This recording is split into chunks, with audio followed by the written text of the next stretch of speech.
चूंकि महाद्वीप के लोग कृषि के विकास को अधिक महत्व नहीं देते थे, इसलिए कभी कभी कीट उनकी फसल की पैदावार को काट देते थे, जिससे बहुत अधिक भुखमरी हो जाती थी। हालांकि ग्रीन को यह भी पता था कि आप महाद्वीप की प्राकृतिक परिस्थितियां बहुत अच्छी थी, जैसे कि चावल के पेड़ के साथ। ये पेड़ बांस की तरह था, 10 मीटर से अधिक लंबा और साल में 2 बार चावल पैदा करता था। इसके बावजूद महाद्वीप के अधिकांश लोग अभी भी भूखे रहेंगे। इस पेड़ से जो चावल पैदा होता है उसे ज्यादातर गुलाम लोग खाते हैं।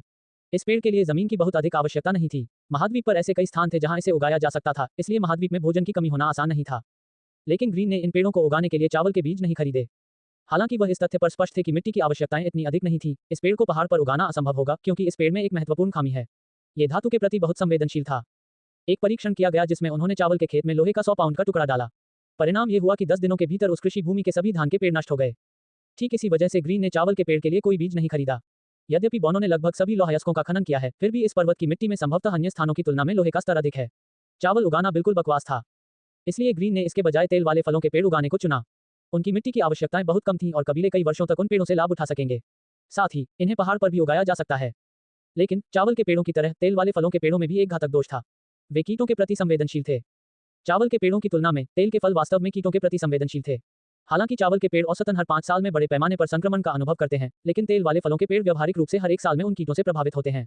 लेकिन सौभाग्य से वे लगभग हर जगह उग सकते हैं, इसलिए वे तेल फलों का उत्पादन जारी रखने में सक्षम होंगे। हालांकि ये नुकसान बुडा कबीले के लिए बहुत घातक था। उन्हें आय के प्रमुख स्रोत के रूप में बड़ी मात्रा में तेल वाले फलों के पेड़ों की आवश्यकता थी। लेकिन अगर पेड़ों पर कीट लग जाएं तो वे खत्म हो जाएंगे। ग्रीन को इसी बात की चिंता थी, लेकिन अब जब झाओ ने उसे कीटनाशक दिखाया तो ऐसा लगा जैसे उसके दिल से एक भारी बोझ गायब हो गया हो। ग्रीन को इतना खुश देखकर झाओ ने कहा, लेकिन मैं इन दोनों चीजों के इस्तेमाल से सहमत नहीं हूं। ये दोनों बोतलें जहरीली हैं। अगर हम इन्हें फसलों पर इस्तेमाल करते हैं तो इन पर विषाक्त पदार्थों के निशान होंगे। हालांकि यह जीत जाएगा, ये तुरंत शरीर को जहर देता है। कई वर्षों तक उन फसलों को खाने से विषाक्त पदार्थ जमा हो जाएंगे, जिससे आपका स्वास्थ्य खराब हो जाएगा। ग्रीन एक क्षण के लिए रुका, फिर भौहें चढ़ा ली। यह एक समस्या है। ऐसा लगता है कि अगर हम उस सामान का उपयोग करेंगे तो हम खा नहीं पाएंगे। झाओ ने अपना सिर हिलाया और इसके बारे में बाद में सोचने का फैसला किया। उन्हें अन्य समस्याओं का भी सामना करना पड़ा। दादाजी ग्रीन, आइए मेरी झोपड़ी में चलें और देखें कि स्क्रीन पर कितने मरे हुए हैं, फिर उन्हें पकड़ने का कोई तरीका खोजें। हरे ने सिर हिलाया। सच कहूं तो ग्रीन को लगा कि स्क्रीन बहुत सुविधाजनक थी। आप अंतरिक्ष के बाहर देखकर जान सकते हैं कि स्थिति क्या थी। एकमात्र दोष ये था कि सीमा बहुत छोटी थी। झोपड़ी में मौजूद कई लोगों की नजर स्क्रीन पर पड़ी। हरे बिंदुओं की संख्या में कोई बदलाव नहीं हुआ, वह 1 दर्जन के आसपास ही रही। झाओ ने लिविंग रूम की ओर देखा और देखा कि वहां एक हरा बिंदु दिखाई दिया था। लिविंग रूम का दृश्य सामने लाते हुए झाओ ने एक चूहे के कंकाल वाला आत्मा जानवर देखा। इसे देखकर वह रुक जाने से खुद को नहीं रोक सका। फिर उसने स्क्रीन के शीर्ष पर छोटे त्रिआयामी मानचित्र को देखा और निश्चित रूप से ऊपर से हरा बिंदु गायब हो गया था। ऐसा लगता है जैसे चूहे का कंकाल ऊपर से नीचे लिविंग रूम में चला गया हो। झाओ को आश्चर्य हुआ कि लिविंग रूम में ऐसा क्या खास है। ग्रीन स्क्रीन पर चूहे के कंकाल को भी ट्रैक कर रहा था। ऐसा लगता है जैसे ये लोगों को महसूस कर लेता है। भले ही यह अजीब हो, लेकिन मरे हुए लोगों की जीवित मांस को सूंघने की क्षमता वास्तव में आश्चर्यजनक है। ग्रीन ने जो कहा उसे सुनकर झाओ समझ गया। मानव मांस की गंध अंतरिक्ष के छेद से बाहर निकल गई होगी, जिससे चूहे का कंकाल लिविंग रूम में चला गया। ये पता लगाते हुए झाओ को खुशी महसूस हुई क्योंकि उसने इन मरे हुओं को पकड़ने का एक तरीका सोचा था। इसके लिए एक गेमिंग शब्द था, एग्रो। अपने पिछले जीवन में झाओ ने इनमें से ज्यादा गेम नहीं खेले, लेकिन फिर भी उन्होंने वेब उपन्यास पढ़कर इन्हें समझा। झाओ ग्रीन की ओर मुड़ गया। दादाजी ग्रीन, अगर हम लिविंग रूम में मरे हुए लोगों के आने का इंतजार करते हैं तो हमें बड़ी रकम नहीं मिल सकती है क्योंकि हम एक समय में केवल एक को ही पकड़ेंगे। हो सकता है कि हम किसी व्यक्ति को और अधिक खींचने के लिए बाहर भेज सकें, मरे नहीं। हम उनमें से बहुतों को इकट्ठा करेंगे और उन्हें यहाँ ले जाएंगे। झाओ जानता था कि मरे हुए लोग जीवित लोगों के प्रति संवेदनशील थे। हाँ, यह एक अच्छा विचार है, ग्रीन ने कहा। लेकिन गुरु, क्या होगा अगर इससे और भी अधिक मरे हुए आत्मिक जानवर हम पर हमला कर दें? क्या आपको नहीं लगता कि हमारे यहाँ होने के कारण ही वे मरे हुए लोग आ रहे हैं? झाओ ने एक पल के लिए सोचा, फिर उसका चेहरा बदल गया। ये निश्चित रूप से कुछ ऐसा था जिसके बारे में वह चिंतित था। यदि मरे हुए लोगों को उनकी उपस्थिति का एहसास हुआ तो वे महल पर कब्जा कर लेंगे और इसे और भी असुरक्षित बना देंगे।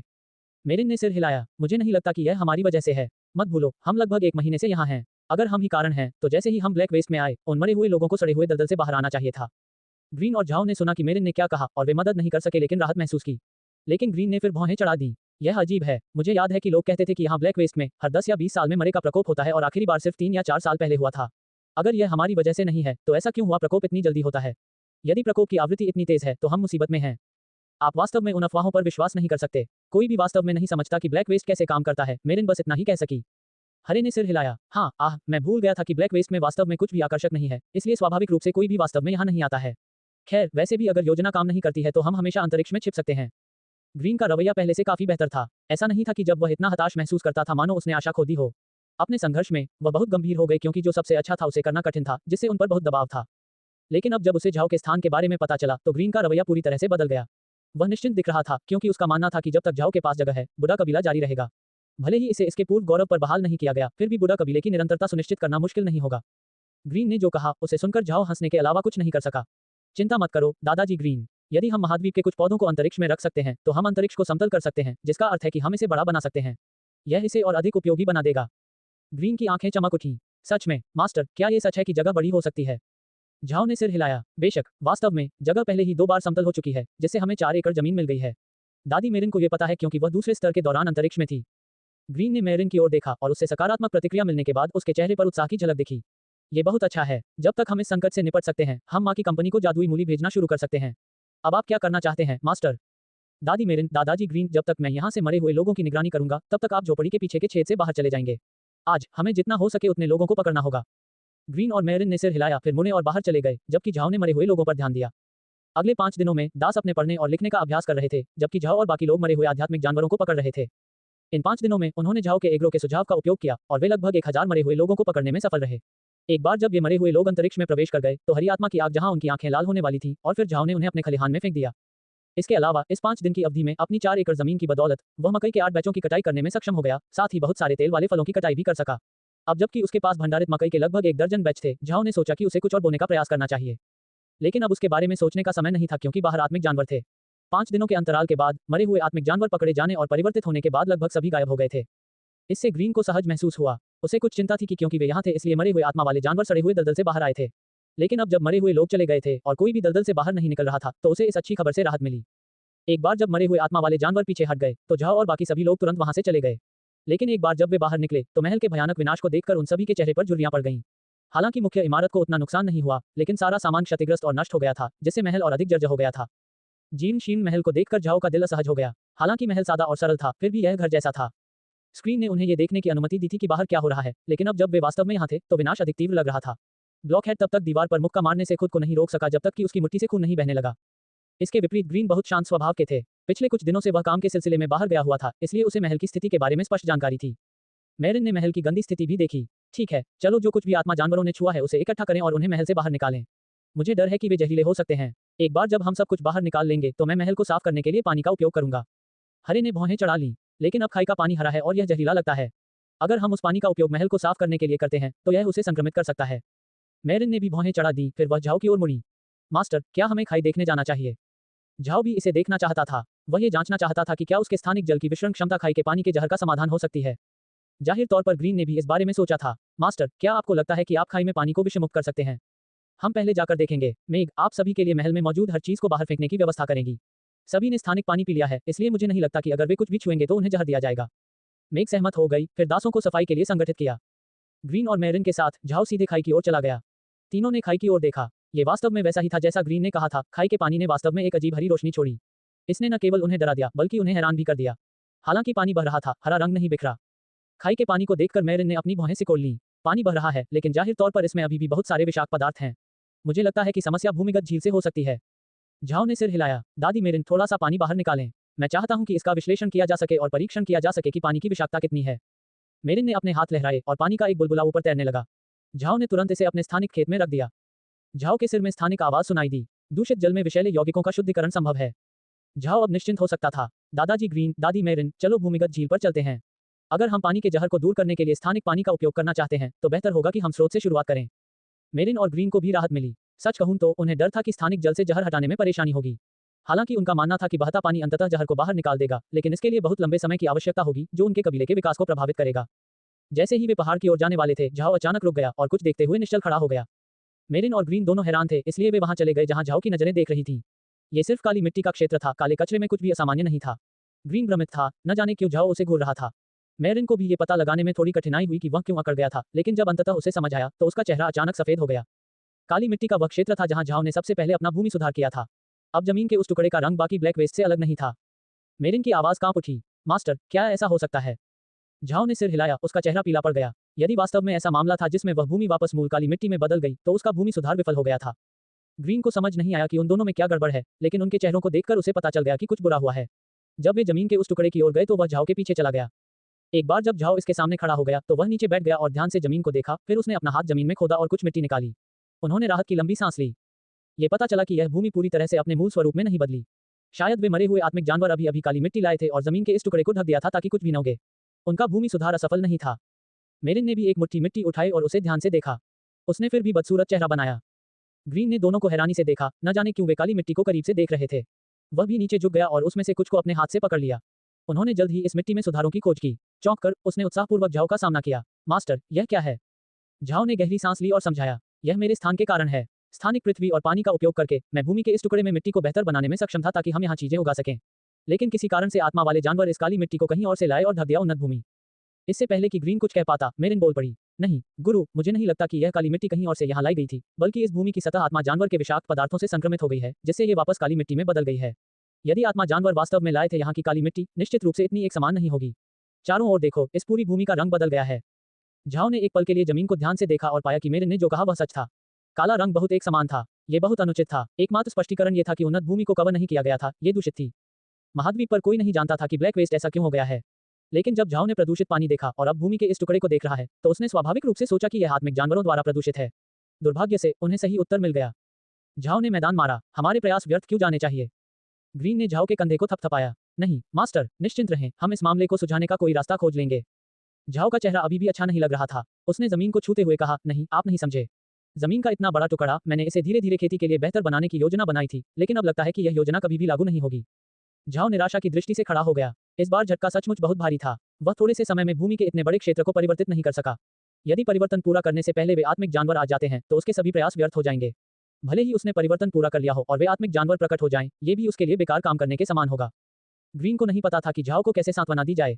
जाहिर है, ऐसी स्थिति का सामना करने के बाद उसके दिल को बेहतर महसूस कराना मुश्किल होगा। झाओ ने ब्लैक वेस्ट को देखा और आह भरी। वह घूमा और पहाड़ की ओर चल दिया, लेकिन उसने 2 कदम भी नहीं उठाया कि वह रुक गया और बुदबुदाया, नहीं, ये सही लगता है। जब मेरिन और ग्रीन झाओ का पीछा करने वाले थे, तभी ग्रीन रुक गया और हैरान रह गया। मास्टर, क्या गलत है? झाओ ने पहाड़ की ओर इशारा किया। दादाजी ग्रीन, आप उस पहाड़ में क्या देख रहे हैं? ग्रीन ने पहाड़ की ओर देखा और भौहें सिकोड़ लीं। मैं केवल घास फूस देखता हूँ। आह रुको, पहाड़ पर घास फूस कैसे हो सकते हैं जब आत्मिक जानवर अपने विषाक्त पदार्थों से काली मिट्टी बनाते हैं? पहाड़ पर मिट्टी कैसे अप्रभावित रह सकती है? मेरिन ने भी इस प्रश्न पर विचार किया। वह ये सोचकर हैरान थी कि कैसे आत्मा वाले जानवर जंगली घास को रौंद देते हैं, लेकिन कुछ दिनों के ठीक होने के बाद वे फिर से उगाते हैं। वे दृढ़ जीवन शक्ति के साथ वास्तव में कठोर थे। पुनर्जीवित जीवन शक्ति वाले खरपतवारों को देखकर झाओ को लगा कि कुछ गड़बड़ है। यदि काला कचरा वास्तव में उन आत्मिक जानवरों के स्पर्श से दूषित हो गया था, तो पहाड़ पर कुछ भी उगना असंभव होना चाहिए। काली भूमि के टुकड़े को देखते हुए झाओ बुदबुदाया, नहीं, लेकिन अगर यह आत्मिक जानवरों के विषाक्त पदार्थों द्वारा छुए जाने के कारण नहीं है, तो यह क्या है? ग्रीन और मेरिन ने भी काली भूमि की ओर देखा, ये देखते हुए कि यह हद तक कितनी दूर तक फैली हुई है। मूल रूप से मेरिन को लगा कि उसका उत्तर सही था, लेकिन अब जब उसने उन पहाड़ी घासों को देखा, तो उसे पता चला कि यह गलत उत्तर था। झाओ एक घेरे में चला गया, ये पता लगाने की कोशिश कर रहा था कि भूमि इस तरह क्यों बन गई है, और बिना सोचे समझे वह खाई के किनारे पर पहुंच गया, जहां वह बेहोश होकर हरी खाई को देखकर रुक गया। मेरिन और ग्रीन ने झाओ को खाई के पास निश्चल खड़ा देखा और यह सोचकर थोड़ा घबरा गए कि झाओ के साथ क्या हो रहा है। फिर झाओ ने जबरदस्ती ताली बजाई। मुझे लगता है कि मैंने पा लिया है। मास्टर, आप किस बारे में सोच रहे हैं? ग्रीन आश्चर्यचकित था। झाओ ने खाई की ओर इशारा किया। पानी बह रहा है, लेकिन यह अभी भी हरा है। कहने का मतलब यह है कि भूमिगत झील जहां से पानी आता है, उसे आध्यात्मिक जानवरों द्वारा दूषित कर दिया गया होगा। लेकिन उन आध्यात्मिक जानवरों को वहां क्यों जाना चाहिए? वहां खाने के लिए कुछ भी नहीं है। इसलिए मुझे लगता है कि आत्मिक जानवर झील पर जाने का उद्देश्य संभवतः स्नान करना है। स्नान? ग्रीन और मेरिन कहने से खुद को नहीं रोक सके। उन दोनों ने झाओ को अजीब नजरों से देखा, ये सोचकर कि वह उन्मत्त था। मास्टर व्याकुल होंगे, मेरिन ने तुरंत कहा। झाओ ने पलटकर मेरिन की ओर देखा। क्या दादी मेरिन को मेरी बात पर विश्वास नहीं है? मालिक, वे आत्मिक जानवर मांस के दलदल से आए हैं। यह एक दलदली जगह है जहां पानी की कोई कमी नहीं है। वे यहाँ स्नान करने के लिए क्यों आएंगे? झाओ ने अपनी उंगलियां चटका लीं। यही समस्या है। हालांकि सड़े हुए दलदल में पानी है, लेकिन वह पानी जहरीला है। जैसा कि आपने पहले कहा था, वहां की हवा जहरीली है, तो पानी जहरीला कैसे नहीं हो सकता? वे उस पानी का उपयोग नहाने के लिए नहीं करेंगे। मुझे लगता है कि वे नहाने के लिए साफ पानी की तलाश में होंगे। झाओ ने जो कहा, उसे सुनकर ग्रीन और मेरिन ने वास्तव में इसके बारे में कभी नहीं सोचा था। झाओ ने दोनों की ओर देखा। इस भूमि के काले हो जाने का कारण संभवतः उन आत्मिक जानवरों से संबंधित है। वे जीव सड़े गले दलदल से आए हैं, जहां हवा और पानी सहित हर चीज जहरीली है।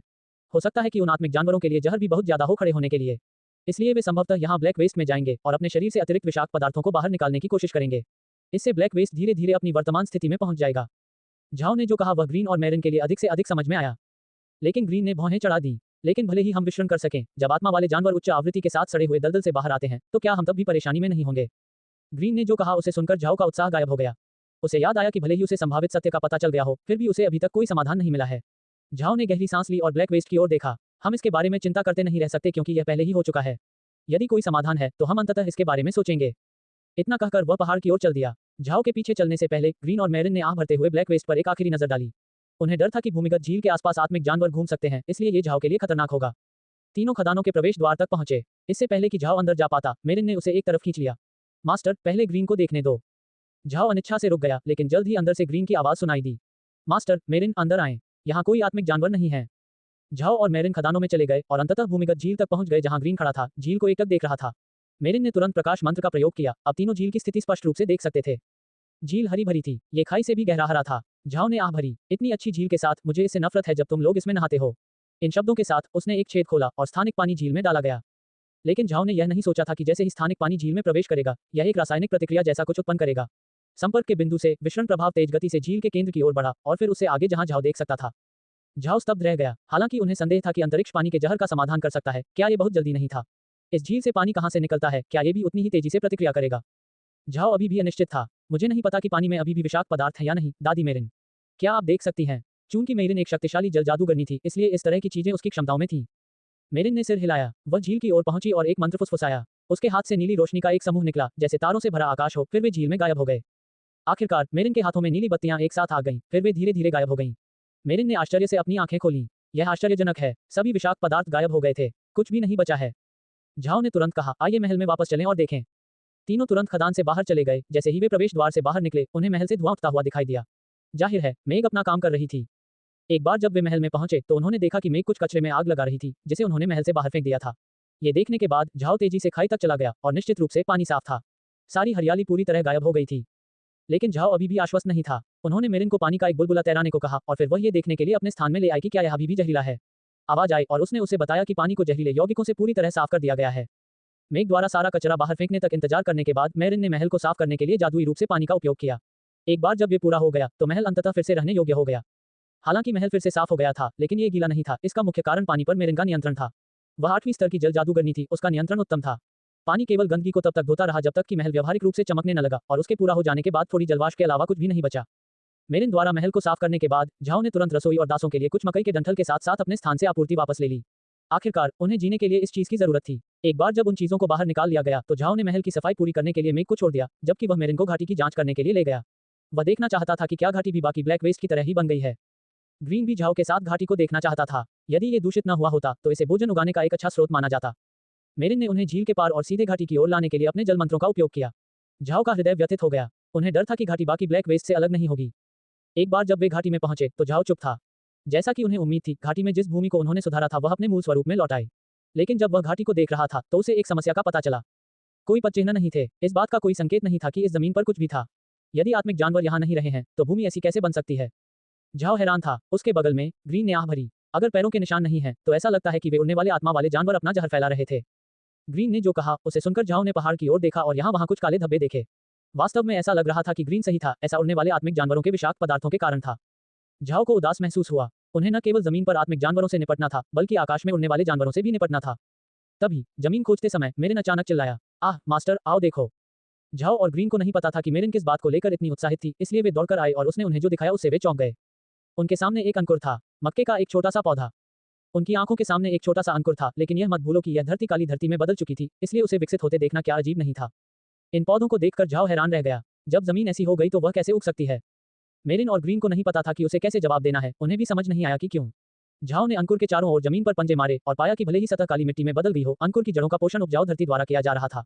जड़ें बहुत मजबूत थीं, जिससे उसे बढ़ने का मौका मिला। इन पौधों को देखकर झाओ को अपने पिछले जीवन की कुछ याद आ गई, जब उन्होंने ग्रामीण इलाकों में मकई के बीज देखे थे। वह ये जानकर हैरान रह गया कि मक्के के बीज गुलाबी थे, सुनहरे रंग के नहीं जिसकी वह उम्मीद कर रहा था। ये सोचकर कि यह अजीब है, उसने लोगों से इसके बारे में सवाल किया और वे हंसे, क्योंकि निस्संदेह मकई के बीज वास्तव में गुलाबी नहीं थे। उनका ऐसा रंग होने का कारण ये था कि वे उपचारित मक्के के बीज थे। उत्तर में जलवायु और कीड़ों के कारण मक्का उगाना कठिन था, इसलिए उन्हें मकई के बीजों को कीटनाशकों से उपचारित करने की जरूरत थी ताकि उन्हें अंकुरित होने और अंकुर बनने तक जीवित रहने में मदद मिल सके। ऐसे कठिन माहौल में बड़े होने से झाओ को इस स्थिति की याद आ गई। बेशक वह कीटनाशकों का उपयोग करने और कीड़ों को मारने के बारे में नहीं सोच रहा था। वह इन पौधों को बढ़ने में मदद करने के लिए स्थानिक पानी डालने के बारे में सोच रहा था। वह देखना चाहता था कि क्या भूमि सुधार के बिना मक्का उगाया जा सकता है, क्योंकि अब स्थानिक जल में विषरण की क्षमता थी। ग्रीन और मेरिन निश्चल खड़े होकर अंकुरों को देख रहे थे। वे ये सोचकर बहुत आश्चर्यचकित हुए कि वे एक विपत्ति देखेंगे जिसमें बोया गया सारा मक्का नष्ट हो जाएगा। उन्होंने कभी नहीं सोचा था कि मक्के के बीज जीवित रहेंगे। झाओ ने धरती को थपथपाया और खड़ा हो गया। दादाजी ग्रीन, दादी मेरिन, जब हम वापस जाते हैं और चीजों को व्यवस्थित करते हैं तो हम इन छोटे पौधों पर स्थानिक पानी का उपयोग कर सकते हैं। चूंकि स्थानिक पानी विषरण कर सकता है, शायद ये भूमि को भी बेहतर बना सकता है। सफलता दर कम हो सकती है, लेकिन यदि यह सफल है, हम इसे एक दिन में कई बार कर सकते हैं। मेरिन आश्चर्यचकित थी। मास्टर, क्या आपने नहीं कहा था कि आप प्रतिदिन केवल एक न्यू भूमि ही सुधार सकते हैं? निश्चित रूप से अंतरिक्ष ने निर्दिष्ट किया है कि हम इतना भूमि सुधार नहीं कर सकते हैं, लेकिन इसने केवल स्थानिक जल का उपयोग करने के बारे में कभी कुछ नहीं कहा। हमें परीक्षण के लिए कुछ और भूमि की आवश्यकता होगी और मेरे खलिहान में बहुत सारा मक्का है जिसे हम मक्के के बीज के रूप में उपयोग कर सकते हैं। आइए इसे आजमा कर देखें कि हम ऐसा कर सकते हैं या नहीं। मेरिन के बोलने से पहले ग्रीन ने अपना सिर हिलाया और कहा, मास्टर, यह एक अच्छा विचार है, लेकिन क्या हमारे पास स्थानिक पानी खत्म हो जाएगा? झाओ हंसा, ऐसा नहीं होना चाहिए। जब हम में से बहुत से लोग अंतरिक्ष के अंदर रह रहे थे तो हम हर दिन पानी पी रहे थे।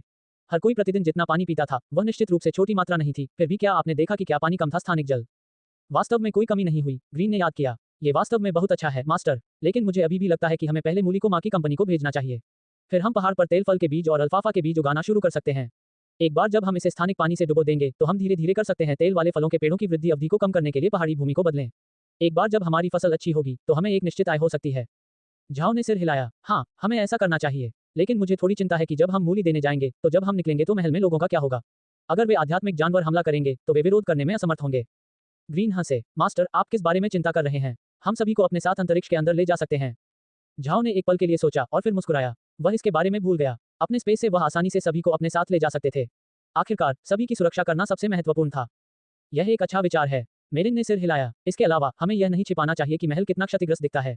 महाद्वीप के लोग पहले से ही ब्लैक वेस्ट पर आक्रमण करने वाले आध्यात्मिक जानवरों की आपदा के बारे में जानते हैं, इसलिए यदि वे किसी को देखने के लिए भेजते हैं तो यह ऐसा होगा जैसे हम मरने का खेल खेल रहे हों।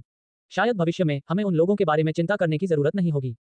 मुझे डर है कि यह इतना आसान नहीं होगा क्योंकि आपने अभी अभी महल की सफाई की है, ग्रीन ने कहा। अगर कोई इसे देख लेगा तो मुझे डर है कि हम इसे ज्यादा देर तक छिपा नहीं पाएंगे। एक बार जब हम बाहर निकलते हैं तो हम केवल थोड़े समय के लिए ही दूर रह सकते हैं, इसलिए हमें केवल यही करना चाहिए। मूली बेच रहा है। मेरिन ने व्यंग्यपूर्ण मुस्कान दी। उसने कभी नहीं सोचा था कि बहुत तेजी से सफाई करना एक गलती होगी। झाओ ने कहा, ठीक है, तो हमें जल्द से जल्द जाना चाहिए और उन लोगों को पता नहीं चलना चाहिए। फिर मास्टर, हमें वापस जाना चाहिए और तुरंत शुरू करना चाहिए। बहुत सी चीजें हैं जो करनी है। जब झाओ महल में लौटा तो उसने मेघ को आवश्यक तैयारी करने के लिए कहा। 2 दिन में वे सबके साथ परसेल डची जाने वाले थे। दरअसल ये तैयारी बहुत सरल थी। वे अपनी जरूरत की हर चीज अंतरिक्ष में रख सकते थे। दास पहले से ही अंतरिक्ष में थे, इसलिए जब उन्हें सूचित किया गया तो वे अंदर जाने के लिए तैयार और इच्छुक थे।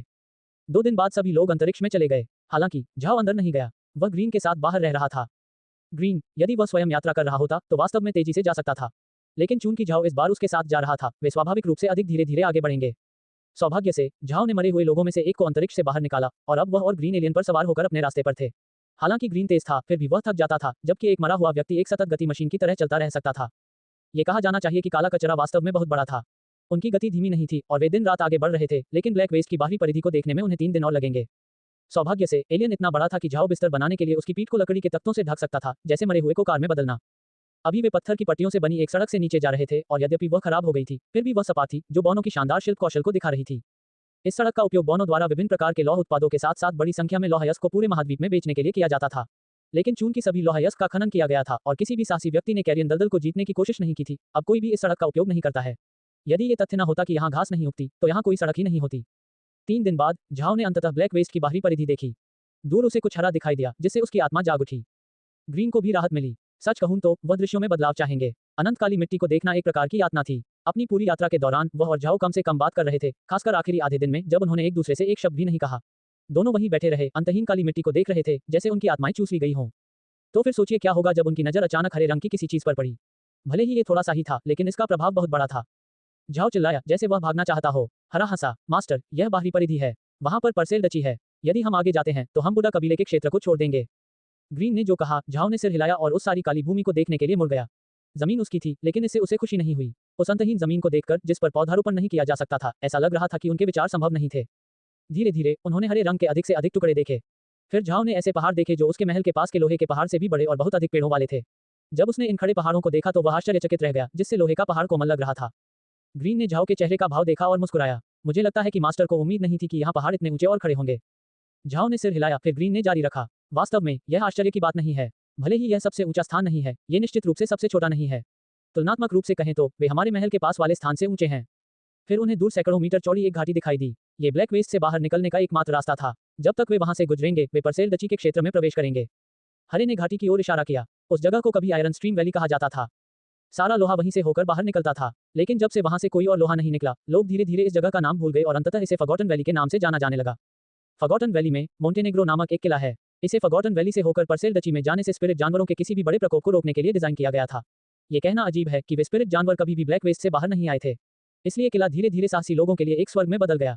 वे जोखिम लेने वाले थे और यद्यपि सड़े हुए दलदल बहुत जोखिम भरा था, फिर भी वे यहाँ आध्यात्मिक जानवरों का शिकार कर सकते थे। झाओ ने सिर हिलाया। तो फिर बिना पता चले हम इससे कैसे पार पा सकते हैं? ग्रीन थोड़ा मुस्कुराया। मास्टर को चिंता करने की जरूरत नहीं है। बाद में हम सीधे फॉरगॉटन वैली के पहाड़ों में जाएंगे और फिर मैं मोंटेनेग्रो जाऊंगा और आपके लिए कुछ कपड़े खरीदूंगा। चूंकि आप इनका उपयोग कर सकते हैं, इसलिए आपको ऐसे कपड़े पहनने होंगे। एक काला जादूगर। काले जादूगर वास्तव में उन लोगों के लिए सामान्य शब्द थे जिन्होंने काला जादू, जहर जादू, रक्त जादू और अंधेरे से संबंधित अन्य गुण सीखे थे। लेकिन भले ही ये दुनिया काले जादूगरों से घृणा करती थी, फिर भी यह शक्ति का सम्मान करती थी। जब तक आप में ताकत है, चाहे कितनी भी योग्यताएं क्यों न हो, आपको स्वीकार किया जाएगा। काले जादूगर वे लोग थे जिन्हें कोई भी भड़काना नहीं चाहता था, शायद इसलिए कि उन्होंने किसी बहुत ही गहरे कारण से उस प्रकार का जादू सीखा होगा और उनके चरित्र कुछ उदास थे। यदि आप उनके साथ खिलवाड़ करते हैं, तो हो सकता है कि वे मौके पर आप पर हमला न करें, लेकिन एक दिन वे आपको भुगतान जरूर करेंगे। यदि आपसे पूछा जाए कि इस दुनिया में सर्वोच्च स्थान किसका है, तो कुछ लोग उत्तर दे सकते हैं कि यह कुलीन या राजघराने का था, लेकिन यह निर्विवाद था कि जादूगरों का दर्जा निश्चित रूप से कम नहीं था। एक शक्तिशाली जादूगर को किसी भी साम्राज्य में शिष्टाचार मिलेगा। यदि उनके पास मेरिन जैसा शक्तिशाली जादूगर नहीं होता तो शायद बुडा कबीला नहीं होता। हालांकि भले ही कोई काले जादूगर को नाराज नहीं करना चाहता था, कोई भी उनका स्वागत नहीं करना चाहता था। अधिकांश लोग किसी काले जादूगर के संपर्क में नहीं आना चाहते थे। ग्रीन एक अतिरिक्त सुरक्षा के रूप में झाओ को एक काले जादूगर की तरह दिखाना चाहता था, क्योंकि वे लोगों को झाओ की पहचान का पता लगाने से रोकेंगे। इस दुनिया के बारे में झाओ की समझ बहुत छोटी थी, इसलिए उन्होंने ग्रीन के साथ बहस नहीं की और सिर्फ अपना सिर हिलाया। आप इसकी व्यवस्था करें, दादाजी ग्रीन। मैं बहुत कम बाहर जाता हूँ, इसलिए मुझे नहीं पता कि क्या करूँ। मैं आपकी बात सुनूंगा। हरे ने सिर हिलाया। वे जो कर रहे थे वह बुडा कबीले के अस्तित्व से संबंधित था। जब वे मूली बेच रहे थे तो किसी को भी उनकी पहचान का पता नहीं चल सका, अन्यथा बुडा कबीला बड़ी मुसीबत में पड़ जाता। बुडा कबीले को अक्सू साम्राज्य से नफरत थी। अगर उन्हें इस लेनदेन के बारे में पता चला तो वे एक क्रूर झटका देंगे। ठीक इसी वजह से ग्रीन को अधिक सावधान रहना पड़ा। भले ही वह नहीं जानता था कि एडम को झाओ द्वारा प्रतिस्थापित किया गया था, वह झाओ को मारने नहीं देने के लिए वह सब कुछ करेगा जो वह कर सकता है। चूंकि झाओ पूरे बुडा कबीले पर शासन करने वाला था, ग्रीन चाहता था कि वह दुनिया को बेहतर ढंग से समझे। ग्रीन वास्तव में झाओ के लिए मार्ग प्रशस्त कर रहा था। वह जानता था कि उसका गुरु छोटा है, लेकिन फिर भी उसे आशा थी कि वह बड़ा होगा। जिस दिन झाओ एक ऐसा व्यक्ति बन जाएगा जो बुडा कबीले का समर्थन कर सकता है, वह सहज महसूस कर पाएगा। वे तुरंत फॉरगॉटन वैली में चले गए। झाओ ने अभी तक अपने मरे हुओं को दूर नहीं किया है, ताकि एक काले जादूगर के रूप में अपनी पहचान बनाए रखी जा सके, क्योंकि अगर वे किले की ओर जाते तो कोई भी उन्हें परेशान नहीं करता जब वे एक बुलाए गए मरे हुए काले जादूगर को देखते। घाटी के किनारे खड़ी चट्टानें नहीं थीं, बल्कि दो हल्की ढलानें थीं, जिनमें झाड़ियां और घास फूस थे, और पेड़ भी थे जो उसके महल के पास की तुलना में कहीं अधिक मजबूत और जीवंत थे। उन्होंने फॉरगॉटन वैली में किसी को नहीं देखा, लेकिन कभी कभी वे कीड़ों की आवाज सुन सकते थे, जिससे सब कुछ एक सामंजस्यपूर्ण प्रकृति का हो गया। दोनों तरफ की पहाड़ियों को देखने के बाद ग्रीन ने झाओ की ओर रुख किया। मास्टर, एक बार जब हमें पहाड़ पर बसने के लिए एक अच्छी जगह मिल जाएगी, तो आप तुरंत अंतरिक्ष में चले जाएंगे, जबकि मैं कपड़े और सामान खरीदने के लिए मोंटेनेग्रो जाऊंगा। झाओ ने सिर हिलाया और मरे हुए लोगों को पहाड़ी पर चढ़ने का आदेश दिया। हालांकि यह सिर्फ एक कंकाल था, फिर भी इसमें नुकीले पंजे थे, इसलिए पहाड़ पर चढ़ना कठिन नहीं था। एक बार जब वह पेड़ों के करीब गया, तो उसने देखा कि वे पृथ्वी पर मौजूद पेड़ों के समान थे। चिनार, विलो, एल्म और पाइन जैसी सामान्य प्रजातियों को छोड़कर वह पेड़ों के बारे में ज्यादा कुछ नहीं जानता था। वह अन्य पेड़ों को नहीं पहचानता था। झाओ के बगल में बैठा ग्रीन भी पेड़ों को देख रहा था। मास्टर, जंगल बहुत खतरनाक है। न केवल आत्मिक जानवरों के कारण, बल्कि ऐसे पौधे भी हैं जो अत्यधिक जहरीले हैं। इसलिए सावधान रहें। झाओ ने सिर हिलाया। हालांकि वह पहले कभी जंगल में नहीं गया था, लेकिन उसने खतरनाक परिदृश्यों के बारे में पढ़ा था जो लोगों ने ऑनलाइन लिखा था। यहाँ तक कि कल्पना में भी जंगल को एक खतरनाक जगह के रूप में चित्रित किया जाएगा। और चूंकि यहाँ आत्मिक जानवर थे, इसलिए उसे और भी अधिक सावधान रहना पड़ा।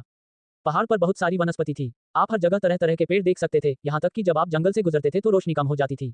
इसमें उन्हें थोड़ा समय लगा, लेकिन अंततः वे एक एकांत जगह ढूंढने में सफल रहे। वे एलियन से कूद गए और फिर झाओ और ग्रीन ने अंतरिक्ष में उसका पीछा किया। अंतरिक्ष के अंदर मकई मजबूत हो रही थी, तेल वाले फलों के पेड़ स्वस्थ थे, और मेरिन दासों को पढ़ना और लिखना सिखा रहे थे। लेकिन पिछली बार की तरह सिर्फ पढ़ने और लिखने के अलावा झाओ अपने साथ खनन किए गए पत्थर भी लाया था, ताकि एन और कुछ दास मिलकर पत्थर बनाने की कोशिश कर सकें। इसके अलावा वह अन्य दासों को कुछ करने के लिए जगह में बहुत सारी घास फूस भी लाया था। इसके अलावा प्रभाव आश्चर्यजनक रूप से अच्छा था। दासों के लिए कोई समस्या नहीं थी, क्योंकि वे अब काम करने के साथ साथ आराम भी कर सकते थे। मेरिन ने दोनों को अंदर आते देखा, इसलिए उसने तुरंत उनका स्वागत किया और कहा, मास्टर ग्रीन, आप यहाँ कैसे आए? क्या कुछ हुआ? कुछ नहीं हुआ, ग्रीन ने कहा। आखिरकार हम फॉरगॉटन वैली पहुंच ही गए। युवा मास्टर को कुछ दिनों के लिए वहां रहने दें, जबकि मैं मोंटेनेग्रो से कुछ कपड़े लेने के लिए वहां जाऊंगा। मेरिन समझ गया कि ग्रीन क्या कर रहा था। ठीक है, जल्दी करो, हम यहीं तुम्हारे लौटने का इंतजार करेंगे, और हमारी स्थिति याद रखना ताकि तुम वापस जाने का रास्ता खोज सको। मेरिन इन दिनों अच्छे मूड में थी। बुडा कबीले को निर्वासन के बाद पहली बार आय प्राप्त होने वाली थी। हालांकि उन्हें अभी तक पैसा नहीं मिला है, फिर भी यह आशा का प्रतिनिधित्व करता है। झाओ ग्रीन की ओर मुड़ गया। सावधान रहें, दादाजी ग्रीन। हमारी पहचान उजागर नहीं की जा सकती, अन्यथा हमें नुकसान होगा। याद रखें कि अब मूली बेचने से कोई फर्क नहीं पड़ता। अगर आप परेशानी में पड़ गए तो हम कुछ और समय तक इंतजार कर सकते हैं। आपकी सुरक्षा सबसे महत्वपूर्ण है। उद्धरण चिन्ह। ग्रीन के चेहरे पर एक गर्म मुस्कान का संकेत दिखाई दिया। उसने झाओ के कंधे को थपथपाया। मास्टर को चिंता करने की जरूरत नहीं है। मेरी हड्डियां पुरानी हो सकती हैं, लेकिन मैं बुडा कबीले के पुनरुद्धार को देखने से पहले मरना बर्दाश्त नहीं कर सकता। उन्होंने हंसते हुए अपनी बात खत्म की। इससे पहले ग्रीन ने कभी भी झाओ के साथ इतना दोस्ताना व्यवहार नहीं किया होगा, क्योंकि वह एडम का करीबी नहीं था। ग्रीन ने सोचा कि एडम बहुत परेशान करने वाला था, तो वह उसके प्रति इतना मित्रतापूर्ण कैसे हो सकता है। लेकिन अब एडम का शरीर झाओ की आत्मा से भर गया था। झाओ एक ओटाकू, अनाथ था और उसका जन्म चीन में हुआ था, जो बुजुर्गों का सम्मान करता था। हालांकि ग्रीन और मेरिन उसके नौकर थे। जब से वह जागा, वे उसकी देखभाल कर रहे हैं, जिसके परिणामस्वरूप उसके प्यारे बुजुर्गों के साथ एक मजबूत बंधन बन गया। झाओ में इस बदलाव को मेरिन और ग्रीन ने महसूस किया। इस बदलाव के कारण ही ग्रीन झाओ के साथ इतना मित्रवत हो सका, अन्यथा उसके साथ मिलना असंभव होता। झाओ ने बड़े के प्यार को महसूस करते हुए ग्रीन को अपना कंधा थपथपाने दिया, लेकिन उसने कुछ नहीं कहा क्योंकि वह बहुत सूक्ष्म था और भावनाओं का अत्यधिक प्रदर्शन करना पसंद नहीं करता था। उसने बस सिर हिलाया और कहा, दादाजी ग्रीन, मैं तुम्हें बाहर भेजूंगा। एक विचार के साथ ग्रीन ने स्थान छोड़ दिया। ग्रीन ने अपने परिवेश को याद किया और एक छाप छोड़ी, फिर वह मोंटेनेग्रो की ओर दौड़ पड़ा। ग्रीन एक बूढ़े यात्री की तरह लग रहा था, इसलिए जब उसका सामना कुछ साहसी लोगों से हुआ तो उसे किसी भी तरह की परेशानी का सामना नहीं करना पड़ा। उन साधारण साहसी लोगों ने बुडा कबीले पर ध्यान नहीं दिया। आखिरकार महान रईसों ने बुडा कबीले को खतरे के रूप में नहीं देखा, इसलिए उन्होंने ऐसे घटते कबीले से निपटने के लिए इनमें से किसी भी जोखिम लेने वाले को काम पर नहीं रखा। साथ ही वे ग्रीन और मेयरिन को भी नाराज नहीं करना चाहते थे, जो मजबूत पात्र थे। बुडा कबीले के लिए असली खतरा कोई और नहीं बल्कि परसेल कबीला था। दोनों कुलों के साथ पिछले संबंध अच्छे थे, यहाँ तक कि अपने बच्चों को शादी के लिए तैयार भी कर रहे थे, लेकिन बुडा कबीले के पतन के बाद से परसेल कबीले ने फिर कभी शादी का उल्लेख नहीं किया। कुलीन विवाह प्रेम के बारे में नहीं थे। परसेल कबीला केवल कुछ लाभ प्राप्त करने के लिए बुडा कबीले के साथ विवाह में रुचि रखता था। लेकिन अब जब बुडा कबीला खत्म हो गया तो परसेल कबीले ने सोचा कि विवाह समझौते का सम्मान करने का कोई महत्व नहीं है। हालांकि उन्हें अभी भी अपना चेहरा बचाने की जरूरत थी। भले ही बुडा कबीला अब कमजोर हो गया था, अगर परसेल कबीले ने उस विवाह को भंग कर दिया जो पहले उनका विचार था, तो उनका कबीला कुलीन वर्ग के बीच उनकी प्रतिष्ठा को नुकसान पहुंचाएगा। परसेल कबीला ऐसी मूर्खतापूर्ण बात नहीं करेगा। विवाह समझौते से छुटकारा पाने के केवल दो ही रास्ते थे। पहला तरीका बुडा कबीले के लिए विवाह विच्छेद की पहल करना था। हर कोई जानता है कि शादी की पेशकश करने वाला परसेल कबीला था, लेकिन अगर बुडा कबीला इसे छोड़ने वाला था तो परसेल कबीला संभवतः अपना चेहरा बचा सकता था। दूसरा रास्ता और भी आसान था। एडम बुडा को मार डालो और बुडा कबीले को मरने दो। जाहिर है उसके बाद शादी नहीं होगी। वास्तव में ग्रीन ने शादी को परसेल कबीले से मुक्त करने के बारे में सोचा था, लेकिन उस समय झाओ अभी तक नहीं जागा था। लेकिन जब बुडा कबीले को सबसे अधिक मदद की जरूरत थी तो परसेल कबीले ने उनकी सहायता नहीं करने का फैसला किया, भले ही उनके पास ऐसा करने की शक्ति थी। ठीक इसी वजह से ग्रीन को परसेल कबीले के प्रति कुछ नाराजगी महसूस हुई, इसलिए उन्होंने झाओ की शादी को भंग नहीं करने का फैसला किया, सिर्फ इसलिए क्योंकि परसेल कबीले ने उनकी मदद नहीं की और उन्हें इस स्थिति में आने दिया, यहाँ तक कि उन्हें नमस्कार के साथ भी अभिवादन नहीं किया।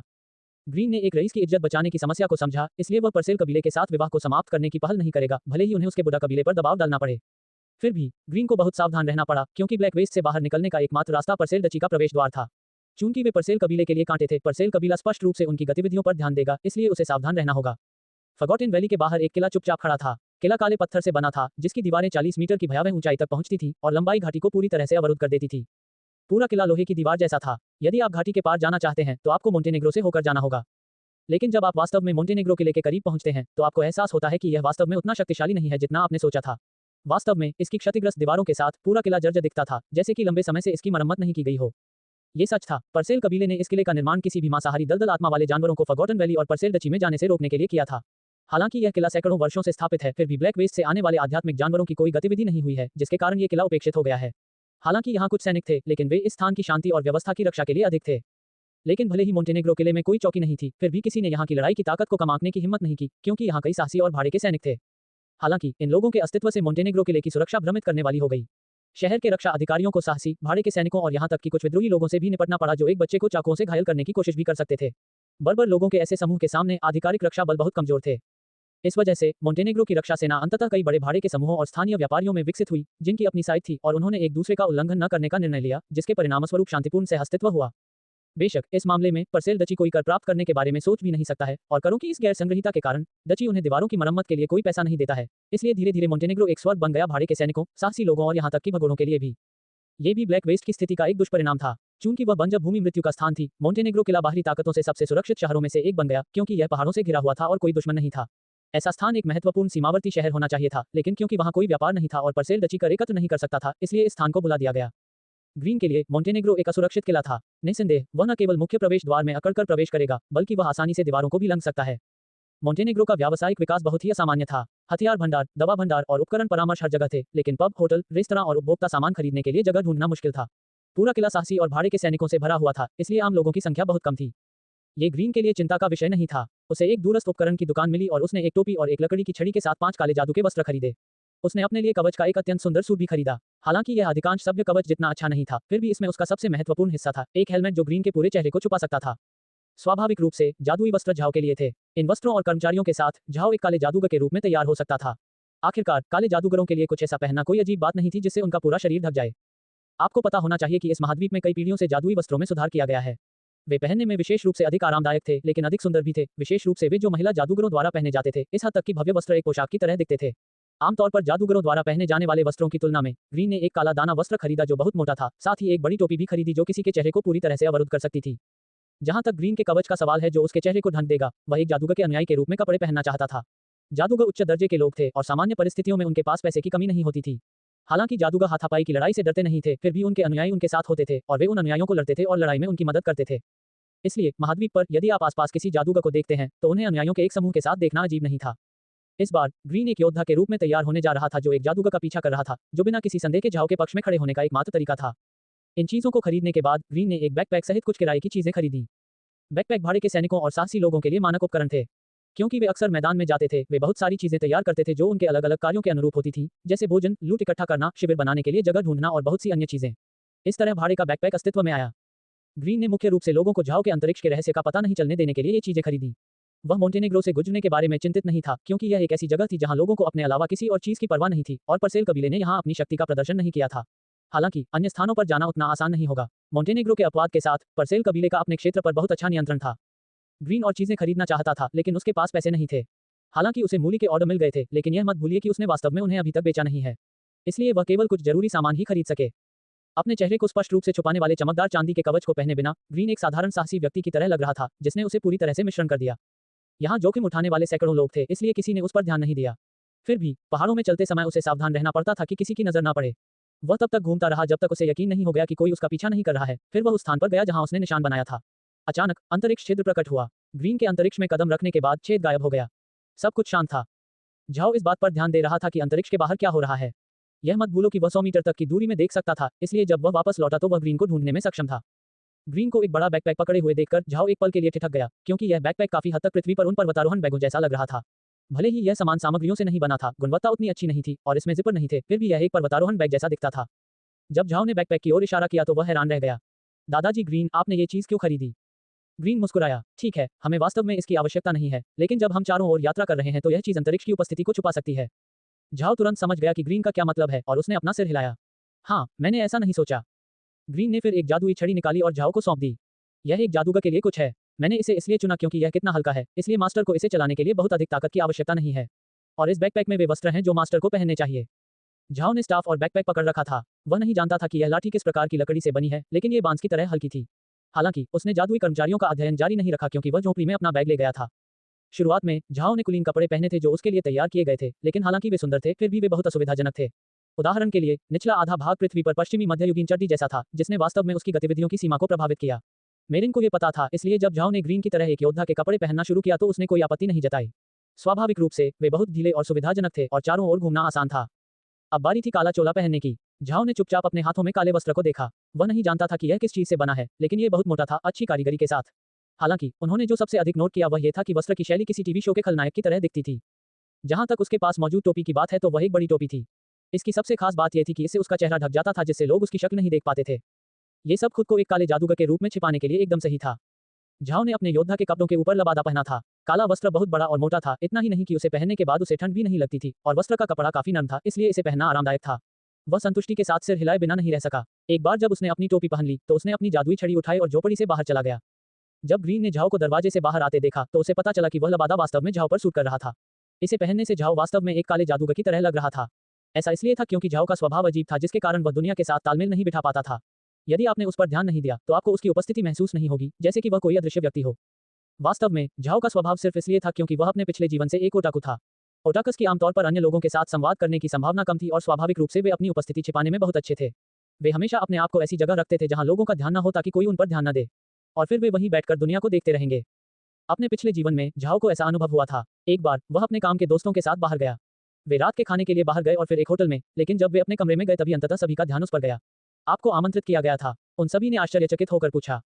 अपने दोस्तों द्वारा पूछे जाने पर झाओ को नहीं पता था कि क्या करना है, क्योंकि भले ही वह उनके साथ गया था, लेकिन वे उसके बारे में पूरी तरह से भूल गए थे। ये सड़क पर एक कंकड़ होने जैसा था। ये ठीक इसी स्वभाव के कारण था जिसने झाओ पर काले वस्त्र को उपयुक्त बना दिया। ऐसा लगता था जैसे उसका दुनिया से कोई लेना देना नहीं था, इसलिए आप उसकी उपस्थिति को आसानी से नजरअंदाज कर सकते थे, जो एक काले जादूगर के लिए सही था। हर कोई झाओ को देख रहा था, जबकि ग्रीन टोपी उठाते ही आश्चर्यचकित हुए बिना नहीं रह सका। कितना अजीब है, ग्रीन ने कहा। झाओ ने ग्रीन से टोपी वापस ले ली और फिर उसे दोबारा पहन लिया। उसके शरीर का स्वभाव अचानक बदल गया, मानो वह गायब होने वाला हो। ये परिवर्तन, यदि आपने इसे व्यक्तिगत रूप से नहीं देखा है तो आप इस पर विश्वास नहीं करेंगे, लेकिन इस बात से सभी खुश थे। यदि झाओ ने वस्त्र पहना तो वह एक काले जादूगर की तरह दिखेगा। अगर उसने इसे उतार दिया तो कोई भी यह नहीं सोचेगा कि वह और काला जादूगर एक ही व्यक्ति थे। झाओ की पहचान छुपाने में यह बहुत सुविधाजनक था। ग्रीन ने सिर हिलाया। मैंने कभी नहीं सोचा था कि ऐसे कपड़े युवा मास्टर के लिए इतने उपयुक्त होंगे। मेग भी अच्छे कपड़े पहनेगी। वह एक नौकरानी की तरह आपके पीछे पीछे चलेगी। अगर आप बाहर जाते हैं तो वह आपकी रक्षा कर सकती है और किसी को कुछ भी संदेह नहीं होगा जब एक नौकरानी एक काले जादूगर का पीछा करती है। झाओ ने मेघ की ओर देखा। सच कहूं तो हालांकि वह उसका वह पक्ष देखना चाहता था, लेकिन उसका दिल असहज महसूस कर रहा था, इसलिए वह मेघ का सामना करने से थोड़ा डर रहा था। ग्रीन ने फिर कहा, मूल रूप से मैं चाहता था कि ब्लॉकहेड और रॉकहेड आपका अनुसरण करें, लेकिन अगर वे दो मूर्ख एक साथ काम करते तो वे शायद बहुत अधिक खड़े होते और संदेह पैदा करते। झाओ ने वास्तव में ऐसा नहीं सोचा था, लेकिन चूंकि ग्रीन नहीं चाहता था कि ब्लॉकहेड और रॉकहेड बाहर उनका पीछा करें, इसलिए उसे हार माननी पड़ी। तभी मेघ अचानक बोली, मास्टर, क्या आप नहीं चाहते कि मैं आपके साथ जाऊं? झाओ आश्चर्यचकित रह गया जब उसने मेघ की ओर देखा। उसने पाया कि उसकी आंखें अश्रुपूर्ण, नाजुक और इतनी आकर्षक लग रही थी कि लोग अवाक रह जाएं। नहीं, ऐसा नहीं है, झाओ ने तुरंत कहा। आप मेरा पीछा कर सकते हैं। फिर वह मेघ को देखने से डरते हुए दोबारा मुड़ा। जब उसने अपना सिर पीछे घुमाया तो देखा कि उसके चेहरे पर एक धूर्त मुस्कान थी। मेघ को पता चला कि झाओ उससे थोड़ा डरता था। सामान्य परिस्थितियों में वह उसके साथ नहीं जाती, लेकिन अब वह देखना चाहती थी कि क्या झाओ को उसकी परवाह है। पता चला कि उसे परवाह थी। पुरुषों ने सोचा कि लड़कियां कभी नहीं समझ पाएंगी कि कोई लड़का उनकी परवाह करता है या नहीं, लेकिन केवल एक नजर ने उन्हें बता दिया कि झाओ को इसकी परवाह थी। जब झाओ उससे डरने लगा तो मेघ हंसने के अलावा कुछ नहीं कर सकी। अब उसे झाओ को चिढ़ाने का मन हुआ, लेकिन चूंकि ग्रीन और मैरिन उसके बगल में खड़े थे, इसलिए उसने ऐसा नहीं किया। ग्रीन मेघ को घूरने से खुद को नहीं रोक सका, जिसने अपना सिर नीचे कर लिया और फिर मुड़कर भाग गई। मुझे कुछ सामान पैक करने जाना है, उसने कहा। जब मैरिन और ग्रीन को एहसास हुआ कि मेघ को झाओ में दिलचस्पी है तो उन्होंने कोई आपत्ति नहीं जताई। यदि यह पहले की बात होती तो वे झाओ को मेघ के करीब नहीं जाने देते, लेकिन अब उन्होंने इसका विरोध नहीं किया। ग्रीन फिर झाओ की ओर मुड़ा। मास्टर, आपने स्क्रीन लगा दी होती ताकि मेरिन बाहर नजर रख सके, ताकि मेरिन हमारे लिए सतर्क रह सके, भले ही हम आराम कर रहे हों। अगर मुझे जाना होता और अगर मेघ आपकी तरफ नहीं होती, आप हमेशा मेरिन से आपकी मदद करने के लिए कह सकते हैं। झाओ ने सोचा कि इसकी कोई आवश्यकता नहीं है, लेकिन फिर भी वह सहमत हो गया। हालांकि वह इसे लेकर असहज महसूस कर रहे थे। यदि उसने मेरिन को स्क्रीन का उपयोग करने की अनुमति दी तो उसे 24 घंटे उन्हें देखना होगा और उसे इसके बारे में वास्तव में बुरा लगा। हालांकि उन्होंने फिर भी ऐसा किया। चूंकि वे ब्लैक वेस्ट के बाहर थे, उन्हें अतिरिक्त बीमा की आवश्यकता थी। भले ही उसके पास एडम की यादें थीं, जन्म से लेकर अब तक एडम ने कभी भी एक्सू साम्राज्य की राजधानी नहीं छोड़ी, इसलिए उसे बाहरी दुनिया के बारे में ज्यादा जानकारी नहीं थी। इस मामले में झाओ को वहां की स्थिति के बारे में कुछ भी पता नहीं था, इसलिए उसे ग्रीन की सलाह के अनुसार काम करना पड़ा। बाद में उन्होंने मेरिन के लिए स्क्रीन लगाए। मेघ ने नौकरानी के वेश में एक बैग पकड़े हुए पैकिंग भी पूरी कर ली थी। कहना होगा कि मेघ की पोशाक में मेघ वाकई बहुत खूबसूरत लग रही थी। वह इतनी सौम्य दिखती थी कि लोग उसकी रक्षा करने की इच्छा महसूस किए बिना नहीं रह पाते थे। मेघ को न घूरने की कोशिश करने के बाद झाओ ने मीरिन की ओर रुख किया और कहा, दादी मीरिन, अगर आपको किसी चीज की जरूरत है तो आप बस स्क्रीन पर दस्तक दे सकती हैं। मैं सुन रहा हूँ। मेरिन ने सिर हिलाया। मास्टर, आप निश्चिंत हो सकते हैं, लेकिन आपको सावधान भी रहना होगा। झाओ ने भी सिर हिलाया। फिर एक विचार के साथ झाओ, ग्रीन और मेघ जंगल में दिखाई दिए। ग्रीन ने चारों ओर नजर डाली और फिर उसने झाओ से कहा, मास्टर, अपने मरे हुओं को बुलाओ। फिर हम मोंटेनेग्रो किले की ओर प्रस्थान करेंगे। ग्रीन मुस्कुराया। अगर यह कोई अन्य शहर होता जब हमारे पास मरे हुए लोगों को बुलाया जाता तो लोग सोचते कि हम शहर पर हमला कर रहे हैं। लेकिन यहाँ मोंटेनेग्रो है, इस पर हमला करने का कोई कारण नहीं है। अगर हम मरे हुए लोगों पर बैठकर शहर से आगे निकल जाते हैं तो ये बहुत सारी परेशानी कम हो जाएगी, क्योंकि कोई भी हमें परेशान नहीं करेगा। झाओ हैरान था, लेकिन मैंने काले जादूगर का चोला पहन रखा है। क्या यह उन्हें हमें परेशान करने से रोकने के लिए पर्याप्त नहीं है? वह स्थान अन्य शहरों के समान नहीं है। इसमें इतने सारे जादूगर नहीं है, इसलिए बहुत से लोग काले जादूगर का रूप धारण करने की कोशिश करेंगे। महाद्वीप में हर कोई जानता है कि काले जादूगरों के साथ खिलवाड़ नहीं किया जाना चाहिए। ऐसा अक्सर होता है, कई बार कोई डकैती करने के लिए काले जादूगर के रूप में सामने आता है और साहसी लोगों से चीजें छीन लेता है। अगर हम किसी मरे हुए व्यक्ति को बाहर नहीं निकालते हैं तो लोग यह नहीं सोचेंगे कि आप वास्तव में एक काला जादूगर हैं। झाओ वास्तव में नहीं जानता था कि इस दुनिया में ऐसे लोग भी हैं जो काले जादूगरों का रूप धारण करेंगे। उन्होंने नहीं सोचा था कि मोंटेनेग्रो में कोई ऐसा व्यक्ति बनने की हिम्मत करेगा। यह एक अजीब जगह थी। ग्रीन ने स्पष्ट रूप से झाओ की हैरान नजर देखी और वह मुस्कुराया। इसमें आश्चर्यचकित होने की कोई बात नहीं है। इस स्वर्ग में उन साहसी भाड़े के सैनिकों और साहसी लोगों के पास ऐसा कुछ भी नहीं है जिसे वे करने की हिम्मत नहीं करेंगे। झाओ ने सिर हिलाया। ठीक है, मैं आपकी बात सुनूंगा। चलो चलें, उसने अपने मरे हुओं को बुलाते हुए कहा। ग्रीन ने चमकदार शरीर कवच पहन लिया, भले ही उसे सुरक्षा के लिए वास्तव में इसकी आवश्यकता नहीं थी। ग्रीन जितना शक्तिशाली योद्धा था, अगर वह ऐसा व्यक्ति होता जिसे अपनी सुरक्षा के लिए किसी चीज पर भरोसा करने की जरूरत होती तो वह पहले ही लड़ाई हार चुका होता। मेघ अपनी नौकरानी पोशाक में झाओ के बगल में एलियन पर चुपचाप बैठी थी। उसने पहले झाओ को एलियन पर बैठते देखा था, लेकिन उसने व्यक्तिगत रूप से कभी इस पर ध्यान नहीं दिया था, इसलिए वह जानने को उत्सुक थी कि यह कैसा है। उसे जल्द ही पता चला कि मरे हुए लोगों पर बैठना बहुत आरामदायक नहीं था। हालांकि बैठने के लिए कंबल से ढके तख्त थे, फिर भी यह कठिन लग रहा था और उतनी जगह नहीं थी। भले ही मरे हुए की लंबाई आश्चर्यजनक रूप से 10 मीटर तक पहुंच गई, लेकिन इसका अधिकांश हिस्सा उसकी पूंछ से था, जिसकी माप लगभग 5 मीटर थी, जो उसके पूरे शरीर का आधा आकार था। साथ ही 2 मीटर लंबे सिर के साथ उसके शरीर का मुख्य हिस्सा महज 3 मीटर का था। ग्रीन उन दोनों के साथ नहीं बैठा था क्योंकि वह एलियन की खोपड़ी पर था, और हालांकि खोपड़ी एक छोटा सा क्षेत्र था, अपने कौशल के साथ ग्रीन बिना किसी समस्या के खड़ा या बैठ सकता था और यहां तक कि सो भी सकता था। एलियन स्वाभाविक रूप से कुछ भी महसूस नहीं कर सकता था, इसलिए उसे कोई फर्क नहीं पड़ता था कि कोई उसके सिर पर सवार था। तीनों ने धीरे धीरे जंगल छोड़ दिया और फॉरगॉटन वैली में वापस आ गए। उन्होंने अभी तक किसी भी व्यक्ति को नहीं देखा था, लेकिन झाओ ने परवाह नहीं की क्योंकि उसने मरे हुए लोगों को सीधे मोंटेनेग्रो की ओर चलने का निर्देश दिया। ये बहुत दूर नहीं था, उन्हें दूर की दीवारों और द्वारों के पास लोगों को देखने में केवल आधा घंटा लगा। झाओ ने मरे हुए लोगों को ग्रीन द्वारा बताई गई बातों के कारण चलते रहने का आदेश दिया। यदि वे मोंटेनेग्रो किले में प्रवेश करते समय एलियन पर बैठ जाते तो कोई भी उन्हें अपमानित करने का साहस नहीं करता। इस महाद्वीप में कोई भी काले जादूगरों के साथ खिलवाड़ नहीं करना चाहता था। मरे हुए की पीठ पर बैठकर वे मोंटेनेग्रो किले की ओर बढ़े और 5 मिनट के भीतर वे भाड़े के सैनिकों के एक समूह में भाग गए जो 5 लोगों से बना था। बैकपैक ले जाते समय प्रत्येक व्यक्ति आश्चर्यचकित था क्योंकि वे झाओ को अनिश्चितता के साथ देख रहे थे। जब उन्होंने विशाल मरे को देखा तो वे तुरंत सड़क के किनारे हट गए। ये वैसा ही था जैसा ग्रीन ने कहा था। ये लोग किसी काले जादूगर को छूने की हिम्मत नहीं करेंगे, खासकर उस जादू को जो इतने शक्तिशाली मरे को बुला सकता है। ऐसा लग रहा था जैसे झाओ का सिर नहीं हिल रहा था, लेकिन उसकी आंखें भाड़े के सैनिकों को देख रही थीं। वे साधारण चमड़े के कवच पहने हुए थे, प्रत्येक हथियार से लैस था और एक बैकपैक ले रखा था। सामने वाला लड़का धनुष लिए हुए था, उसकी कमर पर चाकू था और उसका शरीर बहुत पतला था, उसके हाथ और पैर लंबे थे। वह बहुत फुर्तीला लड़का लग रहा था। दूसरे आदमी के हाथ में दोधारी कुल्हाड़ी थी और आप एक नजर में ही बता सकते थे कि उसका वजन हल्का नहीं था। अपने अपेक्षाकृत मोटे चमड़े के कवच के नीचे वह लोहे जैसी मांसपेशियों के चारों ओर काली त्वचा लपेटे हुए एक शक्तिशाली योद्धा की तरह लग रहा था। तीसरे व्यक्ति ने एक रूढ़िवादी साहसी व्यक्ति की तरह कपड़े पहने हुए थे। उन्होंने अपने कवच के साथ एक चमड़े का हेलमेट और मोटे जूते पहने थे, जबकि उनके पीछे एक लबादा लहरा रहा था। साथ ही उसके पास एक बड़ी तलवार भी थी। उस आदमी के पीछे चल रहे 2 लोग भाई लग रहे थे, जो एक जैसे दिखते थे लेकिन जुड़वा नहीं थे। वे बहुत मोटे थे। उनमें से एक अपने मुंह में मुर्गे के पैर ऐसे भर रहा था जैसे उसने पिछले कुछ दिनों से कुछ खाया ही न हो। हालांकि झाओ उन्हें देख रहा था, बड़ी टोपी से उसका चेहरा छिपा हुआ था, ऐसा लग रहा था कि उसका सिर नहीं हिल रहा था। उन 5 लोगों ने सोचा कि झाओ की आंखें सीधे सामने की ओर केंद्रित थी, इसलिए उन्होंने उसे उनकी ओर देखते हुए नहीं देखा। मोंटेनेग्रो किले में अक्सर ऐसे लोग होते थे जो खुद को काले जादूगर के रूप में पेश करते थे, लेकिन ऐसे मरे हुए को देखकर किसी को भी संदेह नहीं हुआ कि झाओ नकली था। एक नकली काले जादूगर के लिए किसी मरे हुए आत्मिक जानवर को बुलाना असंभव होगा। जल्द ही एलियन ने उन 5 लोगों को पीछे छोड़ दिया और झाओ ने अपनी आंखें वापस सामने की ओर कर लीं। सच कहूं तो ये पहली बार था जब उसने वास्तविक भाड़े के सैनिकों को देखा था, इसलिए वह बहुत उत्सुक था। लेकिन भले ही झाओ को उन 5 व्यक्तियों की विशेषताओं से पहली छाप मिली हो, फिर भी वह ये नहीं बता सका कि वे कितने मजबूत थे। तभी ग्रीन बोला, मास्टर, मोंटेनेग्रो किले से बाहर आने वाले वे 5 लोग क्विस्नैक नामक एक प्रसिद्ध भाड़े के समूह का हिस्सा हैं। उन 5 की ताकत अच्छी है, कुल्हाड़ी वाला और तलवार वाला पहले से ही 6ठे स्तर के योद्धा के शिखर पर हैं।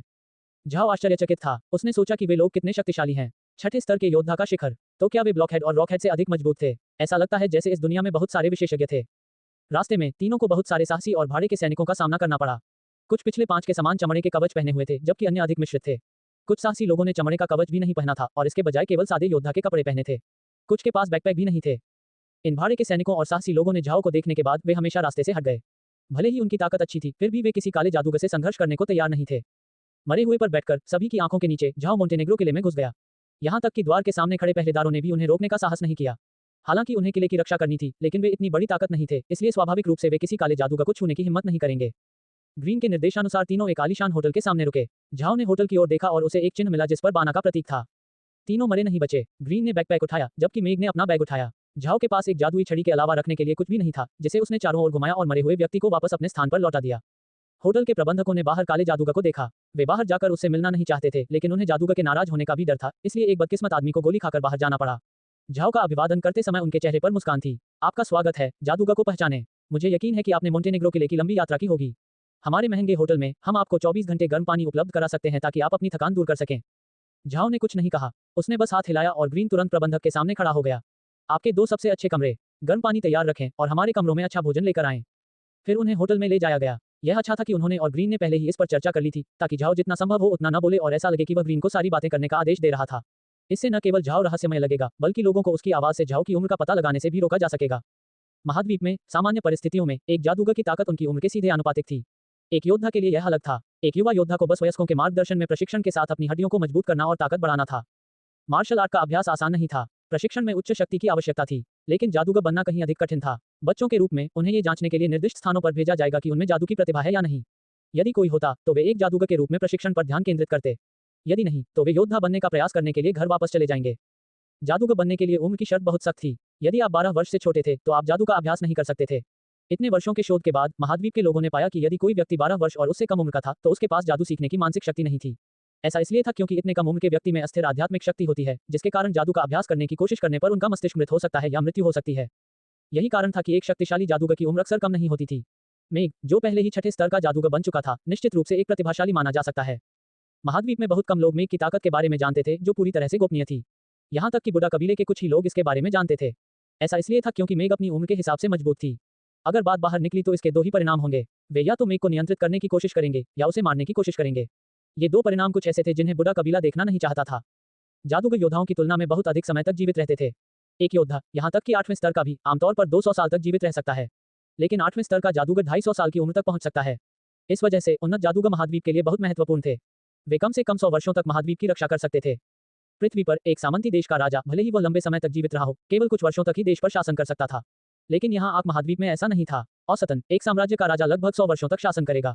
अल्पायु राजा वह होगा जिसने केवल कुछ दशकों तक शासन किया, और यही कारण था कि इतने वर्षों के बाद भी महाद्वीप का विकास बहुत तेज नहीं हो पाया।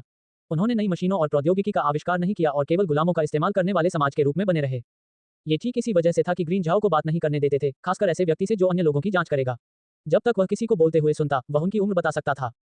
प्रबंधक झाओ को होटल में ले गया, जो बहुत अच्छी तरह से सजाया गया था। दरवाजे के पार लगभग 40 फीट लंबा एक दालान था और ऊपर से जादुई लैंप लटके हुए थे। हालांकि अभी भी दिन था, जादुई दीपक जल रहे थे। प्रवेश द्वार के सामने एक बड़ा बार था जहां 2 खूबसूरत वेट्रेस और एक मोटा आदमी सम्मानपूर्वक खड़े थे। इस आदमी ने अच्छे रेशमी कपड़े पहने हुए थे और उसकी छाती पर एक बैज लगा हुआ था जिस पर बाना का चिन्ह बना हुआ था।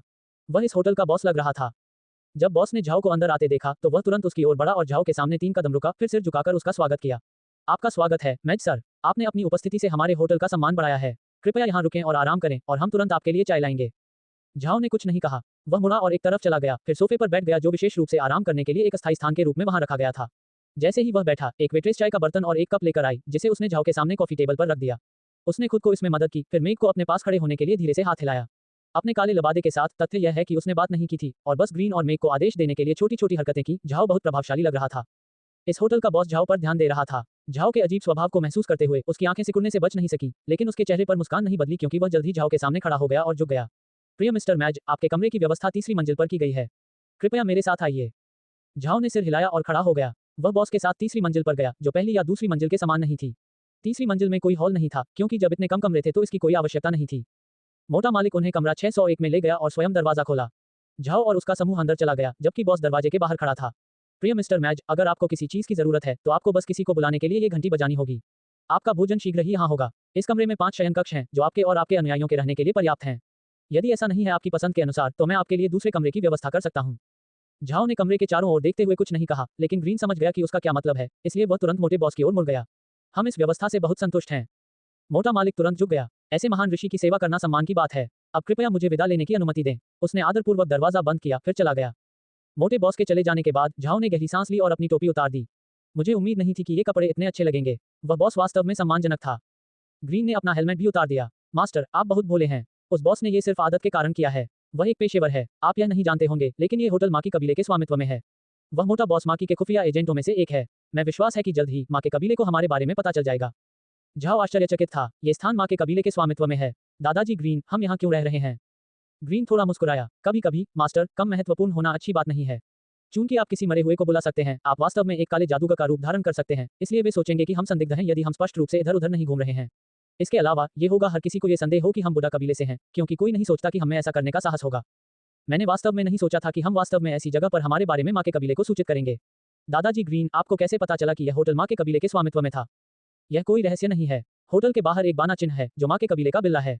उनके कबीले की ताकत के साथ महाद्वीप में कोई भी यहाँ परेशानी पैदा करने नहीं आएगा। हमें इसकी आवश्यकता नहीं है। जब हम यहाँ रहेंगे तो किसी के बारे में चिंता करना, ग्रीन ने कहा।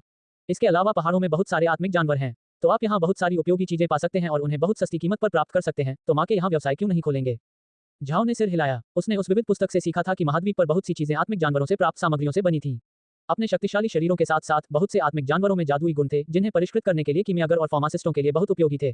वे भाड़े के सैनिक और साहसी जीविकोपार्जन के लिए उन आत्मिक जानवरों का शिकार करने पर निर्भर रहते हैं। हालांकि झाओ अभी भी कुछ हद तक हैरान था, क्योंकि विविध पुस्तक को देखने से वह जानता था कि वहां कोई साहसी गिल्ड संगठन नहीं थे, जिसे आप अक्सर वेब उपन्यासों में देखेंगे। दादाजी ग्रीन, साहसी लोगों को कार्य कहाँ मिल सकता है, या वे केवल आत्मिक जानवरों का शिकार ही करते हैं? बिल्कुल नहीं, ग्रीन ने कहा। दरअसल साहसी लोगों को उपकरण की दुकानों, होटलों और पबों से काम मिल सकता है, जो उन्हें बड़े शहरों से मिलता है। भले ही काम उपयुक्त न हो, वे उसे ढूंढने के लिए कहीं और जा सकते हैं। उदाहरण के लिए, जब भी माँ के कंपनी को कुछ चाहिए था, वे पूरे महाद्वीप में अपनी शाखाओं के साथ कार्य साझा कर सकते थे, जैसे यहाँ मोंटेनेग्रो किले में है। यदि वे कोई कार्य प्रबंधित करते हैं, तो एक संदेश भेजना और कल तक इसे एक साहसी व्यक्ति तक पहुंचाना आसान होगा। उद्धरण चिन्ह। क्या ये सरल था? दरअसल यह इतना आसान नहीं था। पूरे महाद्वीप में संदेशों को इतनी तेजी से भेजना इतना आसान कैसे हो सकता है? मत भूलिए, यहाँ आप महाद्वीप में वे सूचना युग से नहीं गुजरे थे। पृथ्वी पर पहले की तरह कोई मोबाइल फोन या इंटरनेट नहीं था।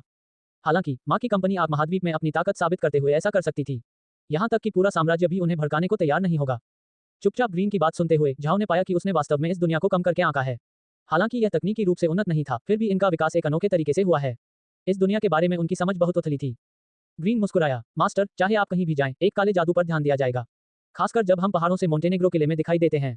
बेशक वे इस तरह की किसी चीज पर ध्यान देंगे। झाओ ने सिर हिलाया। तो फिर हम कल निकलेंगे? हाँ, हम कल चले जाएंगे मास्टर। सच कहूं तो अगर आप यहाँ कुछ रात रुकना चाहते हैं, तो मुझे डर है कि हम वास्तव में इसका खर्च वहन नहीं कर सकते। झाओ मुस्कुराए बिना नहीं रह सका। पैसा सचमुच एक समस्या थी। कोई बाहरी व्यक्ति उन्हें देखकर क्या सोचेगा? ऐसा लगना चाहिए कि वे बड़ी अप्रत्याशित धनराशि खर्च कर रहे थे, लेकिन उनके पास केवल एक टूटा हुआ क्षेत्र था, साथ ही 100 लोगों को खाना खिलाना था और आत्मिक जानवरों के यदाकदा हमलों का तो जिक्र ही नहीं करना था। भले ही उनके साथ धोखा हुआ था, फिर भी वे इतने गरीब थे कि वे किसी होटल में लंबे समय तक रुकने का जोखिम नहीं उठा सकते थे। ग्रीन, ये सोचकर कि झाओ वर्तमान स्थिति से दुखी होगा, उसे सांत्वना देने के लिए जल्दबाजी की। मालिक, जब हम मूली बेचेंगे तो हमें पैसे मिलेंगे। आपको उदास होने की जरूरत नहीं है। झाओ ने ग्रीन को यह नहीं बताया कि वह क्यों मुस्कुराया था। मैं ठीक हूँ, बाद में, जब हम इस होटल को छोड़ेंगे तो हमें शहर के बाहर एक जगह ढूंढनी चाहिए और फिर उस जगह पर आराम करना चाहिए। हरे ने सिर हिलाया। हाँ, लेकिन माँ के कबीले का ध्यान आकर्षित करने के लिए हमें आज भी यहाँ रुकने की जरूरत है। झाओ ने भी सूट के चारों ओर देखते हुए सिर हिलाया। ये वास्तव में कोई छोटा आवास नहीं था, इसमें एक बैठक कक्ष, 5 शयन कक्ष और एक स्नानघर था। ये बहुत आरामदायक था। तभी दरवाजे पर दस्तक हुई। ग्रीन तुरंत खड़ा हुआ और उसे खोला। एक वेटर बाहर था और उसके हाथ में एक बड़ी ट्रे थी। वहाँ कुछ रोटी और स्वादिष्ट व्यंजनों की 3 प्लेटें थीं। ग्रीन ने प्लेटें ली, फिर वेटर को टिप दी और उसे भेज दिया। उसे कुछ भी पता नहीं चला कि दरवाजा बंद करने के बाद क्या हुआ। वेटर नीचे गया और तुरंत एक बेहद एकांत कमरे में गया, फिर दरवाजा खटखटाया। अंदर से मोटे मालिक की आवाज आई, अंदर आओ। वेटर ने धक्का देकर दरवाजा खोला और अंदर चला गया। ये बहुत ही साधारण साज सज्जा वाला एक शयन कक्ष था, बस एक छोटी मेज और एक कुर्सी के साथ एक बिस्तर था। मोटा बॉस कुर्सी पर बैठा था, कलम थामे हुए, लिखने के लिए तैयार। हालांकि उसने दरवाजे की आवाज सुनी, फिर भी उसने ऊपर नहीं देखा। आपको क्या मिला?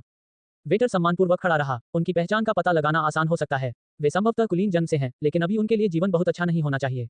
मैंने उन्हें बस कुछ सामान्य भोजन भेजा, लेकिन उन्होंने इसके बारे में कुछ नहीं कहा। और स्वाभाविक रूप से उन्होंने मुझे एक टिप दी, हालांकि यह बहुत ज्यादा नहीं थी। वेटर ने झाओ की पहचान का पता लगाने के लिए जानबूझकर कुछ खाना भेजा था जो सर्वोत्तम गुणवत्ता का नहीं था। उनकी प्रतिक्रियाओं के आधार पर उन्होंने झाओ की स्थिति निर्धारित करने का प्रयास किया। महाद्वीप में केवल कुलीन लोग ही वेटर को टिप देते थे। सामान्य परिस्थितियों में व्यवसायी भी वेटरों को टिप नहीं देते थे, इसलिए उस बिंदु से उन्होंने निर्णय लिया कि झाओ कुलीन हो सकता है। भोजन और पे के लिए अभिजात वर्ग की आवश्यकताएं बहुत अधिक थीं, लेकिन झाओ ने कोई मांग नहीं की। साथ ही उन्होंने केवल कुछ तांबे के सिक्के ही उछाले। वेटर का मानना था कि झाओ बहुत अच्छे से नहीं रहता था, लेकिन ये सब जानने के बावजूद मोटे बॉस के पास वास्तव में उनकी पहचान निर्धारित करने का कोई तरीका नहीं था। अंत में मोटे मालिक ने सब कुछ लिख लिया और फिर उसने एक गुप्त दरवाजा खोला जो उसके शयनकक्ष के पीछे एक गुप्त कमरे की ओर जाता था। गुप्त कमरे में पिंजरों की एक कतार थी, प्रत्येक पिंजरे में एक पक्षी जैसा आत्मिक जानवर था। इस आत्मिक जानवर को पवनबाज कहा जाता था। यह एक तेज उड़ने वाला आत्मा जानवर था और कुछ प्रशिक्षण के बाद इसे आमतौर पर एक संदेशवाहक के रूप में इस्तेमाल किया जाता था। मोटे मालिक ने पहले पवनबाज को कुछ मांस खिलाया, फिर उसने सावधानीपूर्वक लिखित जानकारी को एक छोटे बांस में लपेटा और उसमें बाज के पंजे लगा दिए। फिर उसने बाज को उड़ने के लिए भेजा। माँ की कबीला इतना बड़ा था कि वे स्वाभाविक रूप से हर छोटी छोटी बात की परवाह नहीं करते थे, लेकिन इस काले जादूगर की उपस्थिति बहुत अचानक थी, इसलिए मोटे मालिक को उन्हें इसके बारे में संदेश देना पड़ा। लोगों के लिए एक काला जादू खतरे, अंधेरे और अन्य नकारात्मक शब्दों का प्रतिनिधित्व करता था। जब तक कहीं कोई काला जादू था, उन्हें अपमानित करने की कोशिश किए बिना उन्हें नोट कर लिया जाता था। इसीलिए मोटा बॉस झाओ पर ध्यान दे रहा था। हालांकि वह ये काम ग्रीन की अपेक्षा से पहले कर रहा था, लेकिन जब झाओ ने खुद को एक काले जादूगर के रूप में प्रस्तुत किया तो ये प्रभाव वही था जो वे चाहते थे। इस तरह के हाई प्रोफाइल कृत्य के साथ स्वाभाविक रूप से कोई भी यह नहीं सोचेगा कि वे बुरा कबीले थे, इसलिए यह उन्हें और अधिक सुरक्षित बना देगा। खाना खाने के बाद झाओ और सभी ने आराम किया। वे मोंटेनेग्रो किले के आसपास नहीं घूमते थे। ये ध्यान दिया जाना चाहिए कि झाओ एक काला जादूगर था और एक काला जादूगर सिर्फ खरीदारी के लिए नहीं जा सकता था, खासकर जब से वे परेशानी से बचने की कोशिश कर रहे थे। सौभाग्य से झाओ एक ओटाकू था जिसे खरीदारी के लिए जाना पसंद नहीं था क्योंकि इसे उसे असुविधा महसूस होती थी। साथ ही वह थका हुआ था और इतनी अच्छी जगह पर आराम करना अच्छा लग रहा था। दिन बहुत शांति से बीता, लेकिन हर कोई जानता था कि आसपास कोई काला जादू है। अगली सुबह उन्होंने मोंटेनेग्रो किला छोड़ दिया। झाओ एलियन पर बैठा था, जिससे उन साहसी लोगों को बहुत ईर्ष्या महसूस हो रही थी। मोंटेनेग्रो से 3 सड़कें थीं। बाईं ओर परसेल डची का अनाज उत्पादक क्षेत्र था। वहां का भूभाग बहुत समतल था, गेहूं उगाने के लिए उपयुक्त था। वहां बड़ी संख्या में दास काम करते थे। दाहिनी ओर की सड़क एक जंगल की ओर जाती थी, जो परसेल डची के लिए लकड़ी का मुख्य स्रोत था। सामान्य परिस्थितियों में इन दोनों मार्गों पर बहुत कम लोग यात्रा करते हैं, क्योंकि वहां कोई व्यवसाय नहीं होता था। हालांकि बीच का रास्ता परसेल डची की राजधानी की ओर जाता था, जिसे एक्सू साम्राज्य के उत्तर के मोती के रूप में जाना जाता था। इसे कासा शहर कहा जाता था। वे निश्चित रूप से किसी अनाज या लकड़ी उत्पादक क्षेत्र में नहीं जाएंगे। चूंकि वे मूली बेचने जा रहे थे, वे स्वाभाविक रूप से कासा शहर की ओर जाएंगे, जो व्यापार में व्यस्त था। अगले कुछ दिनों में वे अपने रास्ते पर थे। ये ब्लैक वेस्ट के माध्यम से उनकी 3 दिवसीय यात्रा की तरह नहीं था, जहां उन्होंने एक भी व्यक्ति को नहीं देखा था।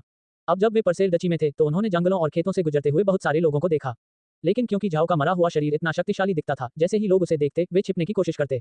झाओ को बहुत संतुष्टि महसूस हुई। आखिरकार वह अंततः कुछ लोगों को देख सका, इसलिए यह एक उबाऊ यात्रा नहीं थी। इस पर विचार करें, एक विशाल कंकाल जिसके सिर पर एक योद्धा बैठा है और उसके पूरे शरीर पर एक काला जादूगर है, जिसके बगल में एक प्यारी सुंदरता बैठी है। ये कॉम्बिनेशन बहुत अजीब था। इसके अलावा जब भी वे किसी छोटे शहर या शहर से गुजरते हैं तो वे हमेशा शहर के बाहर एक जगह ढूंढते हैं और फिर अंतरिक्ष में चले जाते हैं, जिससे उनकी गतिविधियों को अनिश्चित और ट्रैक करना मुश्किल हो जाता है। बस एक और चीज जो उनके बारे में रहस्यमय थी। न केवल माँ के कबीले बल्कि कई कुलों ने पूरे महाद्वीप में खुफिया जानकारी इकट्ठा करने के लिए स्थान स्थापित किए थे। बड़े कबीले मोंटेनेग्रो किले में एक खुफिया नेटवर्क स्थापित करेंगे, न कि सैन्य मामलों की जांच करने के लिए, क्योंकि यहाँ बहुत अधिक सैन्य घटनाएं नहीं होती हैं। उन्होंने इसे केवल एक मुख्य उद्देश्य के लिए स्थापित किया, प्रतिभा। हजारों वर्षों के बाद आप महाद्वीप में अभिजात वर्ग स्वाभाविक रूप से प्रतिभा के महत्व के बारे में बहुत जागरूक था। एक कुलीन के लिए एक शक्तिशाली योद्धा उनके लिए एक बड़ी मदद होगी, इसलिए वे प्रमुख कबीले मोंटेनेग्रो में खुफिया एजेंटों को भेजेंगे जहां भाड़े के सैनिक और साहसी केंद्रित थे। उन्हें संभावित योद्धाओं को ढूंढना था जो उन कुलों की ताकत बन सकें। ठीक इसी वजह से जब झाओ मोंटेनेग्रो किले में दिखाई दिए तो कई बड़े कुलों को उनके आगमन के संबंध में संदेश प्राप्त हुए थे। लेकिन जो लोग झाओ पर नजर रख रहे थे उन्होंने गलत अनुमान लगाया था। उन्होंने इस बात पर विचार नहीं किया कि झाओ उन शहरों से बाहर रहेगा जहां से वह गुजरेगा और वह अपने स्थान पर जाएगा और रात में आराम करेगा, इसलिए उन लोगों के लिए कोई रास्ता नहीं है जो उसे ट्रैक करने की कोशिश कर रहे थे उसका ठिकाना ढूंढ सकें। झाओ के ऐसे प्रदर्शन से लोगों को यकीन हो गया कि वह एक काला जादूगर है। झाओ को उन लोगों के बारे में पता नहीं था जो उसका पीछा कर रहे थे। वह बस अपनी गति से जा रहा था, उसकी गति बहुत तेज नहीं थी। मोंटेनेग्रो से कासा सिटी जाने में घोड़े के साथ भी 7 दिन लगेंगे और झाओ अपने मरे हुए घोड़े पर समान गति से सवारी कर रहा था। अभी केवल 3 दिन हुए हैं और इस अवधि में वे 2 शहरों और कई छोटे गांवों में चले गए हैं, जिससे पता चलता है कि परसेल डची वास्तव में समृद्ध थी। चौथे दिन की सुबह वे रोज की तरह जा रहे थे। अभी बरसात का मौसम नहीं था, इसलिए कच्ची सड़क से गुजरना बहुत आसान था। लेकिन झाओ को लगा कि कुछ गड़बड़ है, लेकिन वह नहीं जानता था कि यह क्या था। झाओ को हैरान देखकर मेघ ने कहा, आह मास्टर, यह अजीब है। हम 2 घंटे से अधिक समय से जा रहे हैं, लेकिन उसने अभी तक किसी को नहीं देखा है। दिन के इस समय बहुत सारे लोग होने चाहिए। ये वैसा ही था जैसा मेघ ने कहा था। झाओ को अंततः एहसास हुआ कि 2 घंटे के बाद वे आज एक भी व्यक्ति से नहीं मिले हैं। इसमें कोई आश्चर्य नहीं कि उसे अजीब लगा, जैसे कुछ कमी थी। रुको, झाओ ने कहा, क्योंकि उसे लगा कि कुछ गलत है। मरे हुए तुरंत रुक गए। झाओ उठा और ग्रीन से बात करने के लिए अपनी पसलियों पर झुक गया। दादाजी ग्रीन, क्या हुआ? हम इतने समय बाद किसी से क्यों नहीं मिले? मैंने देखा है मास्टर, लेकिन चिंता मत करो, हम आगे बढ़ेंगे। मैं देखना चाहता हूं कि क्या हुआ। वैसे भी यह कोई बड़ी बात नहीं है, क्योंकि मास्टर बस छिपने के लिए अंतरिक्ष में जा सकते हैं ताकि कोई आपको ढूंढ न सके। झाओ ने यह नहीं सोचा कि ग्रीन को पहले ही पता चल गया था कि कुछ गड़बड़ है। भले ही ये थोड़ा गैर जिम्मेदाराना हो, लेकिन जो हुआ उसका पता लगाना एक वैध कारण था। आगे बढ़ते रहने के अलावा वे कुछ नहीं कर सकते थे। ये सोचकर झाओ ने सिर हिलाया। ठीक है, चलते हैं। एलियन तुरंत पहले की तरह उसी गति से आगे बढ़ने लगा। वह वास्तव में इत्मीनान से आगे बढ़ रहा था। लेकिन झाओ और मेघ तनावग्रस्त थे। उन्हें इन स्थितियों का ज्यादा अनुभव नहीं था। ग्रीन के विपरीत जो शांत था, वे बेचैनी से आसपास के जंगलों को देख रहे थे, जैसे कि किसी भी समय कोई आध्यात्मिक जानवर बाहर आ जाएगा। झाओ को आश्चर्य हुआ। वे पूरी सुबह बिना किसी व्यक्ति से मिले चले। एक गांव से गुजरते हुए उन्होंने ध्यान से चारों ओर देखा, लेकिन वहां कोई नहीं था। और झाओ को यह देखकर आश्चर्य हुआ कि उस पर हमला होने का कोई निशान नहीं था, क्योंकि सभी ग्रामीण बस बिस्तर से उठकर चले गए थे। उन्होंने किसी मुर्गे या कुत्ते की आवाज भी नहीं सुनी। संपूर्ण चुप्पी। झाओ अपनी पीठ के नीचे ठंडक महसूस करने से खुद को नहीं रोक सका। ये गांव भी बहुत अजीब था। ग्रीन ने बहुत देर तक गांव में ध्यान से देखा, फिर भी उसे कुछ नहीं मिला। जब वह झाओ की ओर मुड़ा तो उसका चेहरा उदास था। मेरिन को बुलाओ, हो सकता है वह कुछ ढूंढने में सक्षम हो।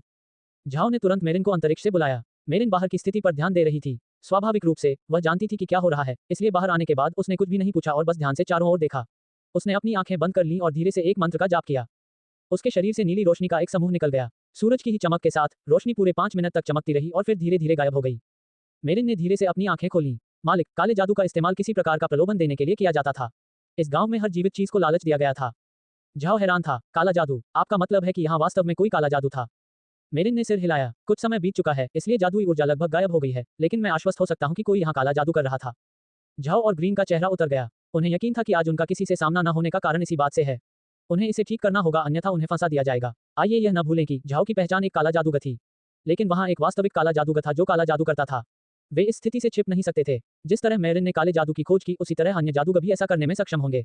जब सभी लापता लोगों की खबर फैल गई तो झाओ संदेह के घेरे में आ सकता है। ग्रीन और झाओ इस काले जादू से चिंतित थे। इतने सारे लोगों को लुभाने के प्रलोभन मंत्र के साथ उस जादूगर ने निश्चित रूप से कुछ भी अच्छी योजना नहीं बनाई होगी, जिससे झाओ को कोई छोटी परेशानी नहीं होगी। मेरिन ने भी जाहिर तौर पर इस बारे में सोचा था। मास्टर, आपको काले जादूगर का रूप धारण करना बंद कर देना चाहिए, अन्यथा यह आपके लिए परेशानी लाएगा। झाओ ने अपना सिर हिलाया। अगर मैं कोई और होने का दिखावा करता हूं तो लोगों के लिए हमारी पहचान जानना आसान हो जाएगा, जिससे स्थिति और अधिक खतरनाक हो जाएगी। दादी मेरिन, क्या आप समझ सकती हैं कि वह काला जादू उन सभी लोगों को किस दिशा में ले आया? आइए देखें कि क्या हम कर सकते हैं इस कष्टप्रद समस्या को हल करें। यदि हम इसे हल कर सकते हैं तो यह अच्छा है। भले ही यह हल न हो, फिर भी हम परसेल कबीले को हम पर संदेह नहीं करने दे सकते। इतनी बड़ी बात, परसेल कबीले के लिए इसके बारे में पता न लगाना असंभव होगा। लेकिन अगर झाओ असली हत्यारे को ढूंढने में सक्षम था और उस व्यक्ति को परसेल कबीले को सौंप दिया, तो स्वाभाविक रूप से उन्हें उस पर संदेह नहीं होगा। मेरिन ने ग्रीन की ओर देखा, जानना चाहा कि क्या उन्हें झाओ की योजना के साथ जाना चाहिए। यदि ग्रीन सहमत हो जाती है तो वह उस काले जादू की ओर रास्ता खोज लेगी। हरे ने सिर हिलाया। ठीक है, चलो इसे युवा मास्टर के अनुसार करते हैं। उस आदमी को ढूंढें और उसे परसेल कबीले को सौंप दें। मेरिन ने अपना जादू चलाया, लेकिन इस बार उसे पूरे 10 मिनट लग गए। खत्म होने के बाद उसने कासा सिटी की ओर इशारा किया। इस तरह उसने कहा। वह अजीब था। माना जाता है कि हर दिन मोंटेनेग्रो से कासा शहर में लोग आते होंगे, लेकिन आज एक भी व्यक्ति उस दिशा में नहीं जा रहा था। अब तक झाओ किसी से नहीं मिले थे, लेकिन झाओ को नहीं पता था कि सुबह सुबह उनके पास से एक कारवां गुजरा था। लेकिन जब कारवां को पता चला कि कुछ गड़बड़ है, तो वे तुरंत अपने छोटे शहर में वापस चले गए और सभी व्यापारियों को खबर फैला दी। अब जब बहुत से लोग जानते थे कि क्या हो रहा है, तो उन्होंने एक बड़ा कारवां बनाने का फैसला किया, इसलिए उन्होंने मोंटेनेग्रो से बहुत सारे भाड़े के सैनिकों को काम पर रखा। झाओ को यह पता नहीं था, क्योंकि वह थका हुआ महसूस कर रहा था, इसलिए जब कारवां उज्ज्वल और जल्दी निकल गया था तो वह अंतरिक्ष में रुक गया था और 2 या 3 घंटे तक उनसे चूक गया था। यह उन व्यापारियों के कारण था जिन्होंने किसी को भी उस दिशा में आने से रोक दिया था। किसी ने झाओ को नहीं देखा, जिसके परिणामस्वरूप यह अजीब दृश्य सामने आया। महाद्वीप पर बहुत सारे चोरों और जंगली जानवरों के हमले थे, इसलिए कारवां को सावधान रहना पड़ा। यदि उन्हें कुछ भी गलत लगता है तो वे तुरंत निकटतम शहर में वापस चले जाते हैं और फिर अन्य कारवां को आगे बढ़ने से चेतावनी देते हैं। झाओ को ये पता नहीं था और न ही ग्रीन को, क्योंकि बुडा कबीले के पास पहले कभी कारवां नहीं था। झाओ ने उन्हें आगे बढ़ाया, जहां उन्हें 5 और गांवों का सामना करना पड़ा जहां लोग चले गए थे। ये गांव बहुत बड़े नहीं थे, लेकिन यदि 5 गांवों के सभी लोगों को एक साथ गिने तो 1000 लोग होंगे। लेकिन केवल लोग ही नहीं, बल्कि सभी जीवित चीजें खत्म हो गईं। जितना अधिक वे आगे बढ़ते रहे, उतना ही अधिक उन्हें डर लगने लगा, न केवल लापता लोगों से, बल्कि मेरिन से भी। काली जादुई ऊर्जा को और अधिक मजबूत होते हुए महसूस कर रहे थे। मेरिन के अनुमान के अनुसार इस प्रलोभन जादू से जो इतने सारे लोगों को कवर कर सकता है, काले जादूगर की ताकत कम से कम 8वें स्तर तक पहुंच गई होगी, मेरिन के समान। लेकिन भले ही इस काले जादूगर की ताकत उसके समान स्तर पर थी, मेरिन ने माना कि अगर वे वास्तव में लड़े तो उसे डर था कि वह वास्तव में दूसरे को हरा नहीं पाएगी, क्योंकि काला जादू बहुत अजीब था। हालांकि झाओ ने बहुत अधिक चिंता नहीं की। न केवल उसके पास ग्रीन था, बल्कि उसके पास वह जगह भी थी जिसमें वह छिप सकता था। उसे विश्वास नहीं था कि कोई उसे मारने के लिए अंतरिक्ष में जा सकता है। उनकी गति तेज या धीमी नहीं हुई और बस इत्मीनान से आगे बढ़ गए, जो झाओ की विशेषता थी। चाहे कोई भी समय हो, उन्होंने खुद को शांत रहने की याद दिलाते हुए स्थिरता का पालन किया। यही उनका आदर्श वाक्य था। तो इस बार झाओ खुद को शांत होने की याद दिलाता रहा। वह हमेशा किसी भी स्थिति पर ध्यानपूर्वक नजर रखते थे। हालांकि वह कुछ भी नहीं देख सका, फिर भी उसे बहुत सावधानी से रहना था और किसी भी आपात स्थिति से निपटने के लिए तैयार रहना था। मेरिन अपनी आंखें बंद करके मरे हुए स्थान पर बैठी थी, ग्रीन के साथ जो एलियन के सिर पर बैठा था, जबकि झाओ ने मेघ को वापस अंतरिक्ष में भेज दिया। लेकिन झाओ को आश्चर्य हुआ, उन्होंने लगभग पूरा दिन बिना किसी चीज का सामना किए गुजार दिया। दोपहर के 4 बज चुके थे और उन्होंने अभी तक किसी भी व्यक्ति को नहीं देखा है या उन पर कोई हमला नहीं हुआ है। सब कुछ शांत था, जो भयानक था। झाओ रुकने और आराम करने के लिए तैयार थी जब मेरिन ने अचानक अपनी आंखें खोली। मास्टर, आपको अंतरिक्ष में वापस जाना चाहिए। मुझे हमारे सामने काली जादुई ऊर्जा का तीव्र एहसास हो रहा है। ऐसा लगता है जैसे दूसरा पक्ष तैयार हो गया है। आश्चर्यचकित होकर झाओ ने सिर हिलाया। वह जानता था कि उसे ज्यादा मदद नहीं मिलेगी, इसलिए उसने अंतरिक्ष में कदम रखा। हालांकि उसने एलियन को बाहर छोड़ दिया और ग्रीन और मीरिन को साथ लेकर चल रहा था। एक बार अंतरिक्ष के अंदर, झाओ तुरंत अपनी झोपड़ी में गया और स्क्रीन को देखा। स्क्रीन पर जो बाहरी दृश्य दिखाई दे रहा था उसे देखना इतना अजीब था जैसे वह अभी भी मरे हुए व्यक्ति की पीठ पर बैठा हो। उसी समय झाओ ने अपना सिर पीट लिया। वह सचमुच मूर्ख था। हमेशा की तरह वह अंतरिक्ष में प्रवेश करने वाले बिंदु से 100 मीटर तक देख सकता था। लेकिन अगर उस बिंदु को स्थानांतरित किया जा सके तो क्या वह और अधिक चीजें नहीं देख पाएगा? पहले जब वह अंतरिक्ष में आया तो उसने मरे को दूर नहीं रखा, क्योंकि उसने सोचा कि ग्रीन और मेरिन की मदद करना आवश्यक हो सकता है, लेकिन वह उसे रुकने के लिए कहना भूल गया, इसलिए मरे हुए आगे बढ़ते रहे। उन्होंने इस रहस्य का पता लगाया कि भले ही वह स्वयं अंतरिक्ष के अंदर थे, स्क्रीन की छवि चलती रहती थी, इसलिए प्रवेश बिंदु को स्थानांतरित किया जा सकता था। उसे बाहर रहने की कोई जरूरत नहीं थी। लानत है, उसने इसके बारे में पहले क्यों नहीं सोचा? वह मरे हुए को बाहर जाने दे सकता था जबकि वह अंतरिक्ष के अंदर छिपा हुआ था। लेकिन अभी झाओ इसके बारे में सोचने के मूड में नहीं था, क्योंकि वह काला जादू देखना चाहता था। मेरिन और ग्रीन अपने सामने की हर चीज पर ध्यान दे रहे थे, जबकि मरे हुए लोग बिना जल्दबाजी के आगे बढ़ रहे थे। मेरिन ने महसूस किया कि काली जादुई ऊर्जा मजबूत हो रही थी। अचानक उन्हें हथियारों की आवाज सुनाई दी। ग्रीन और मेरिन को पता था कि वे अंततः वहां थे।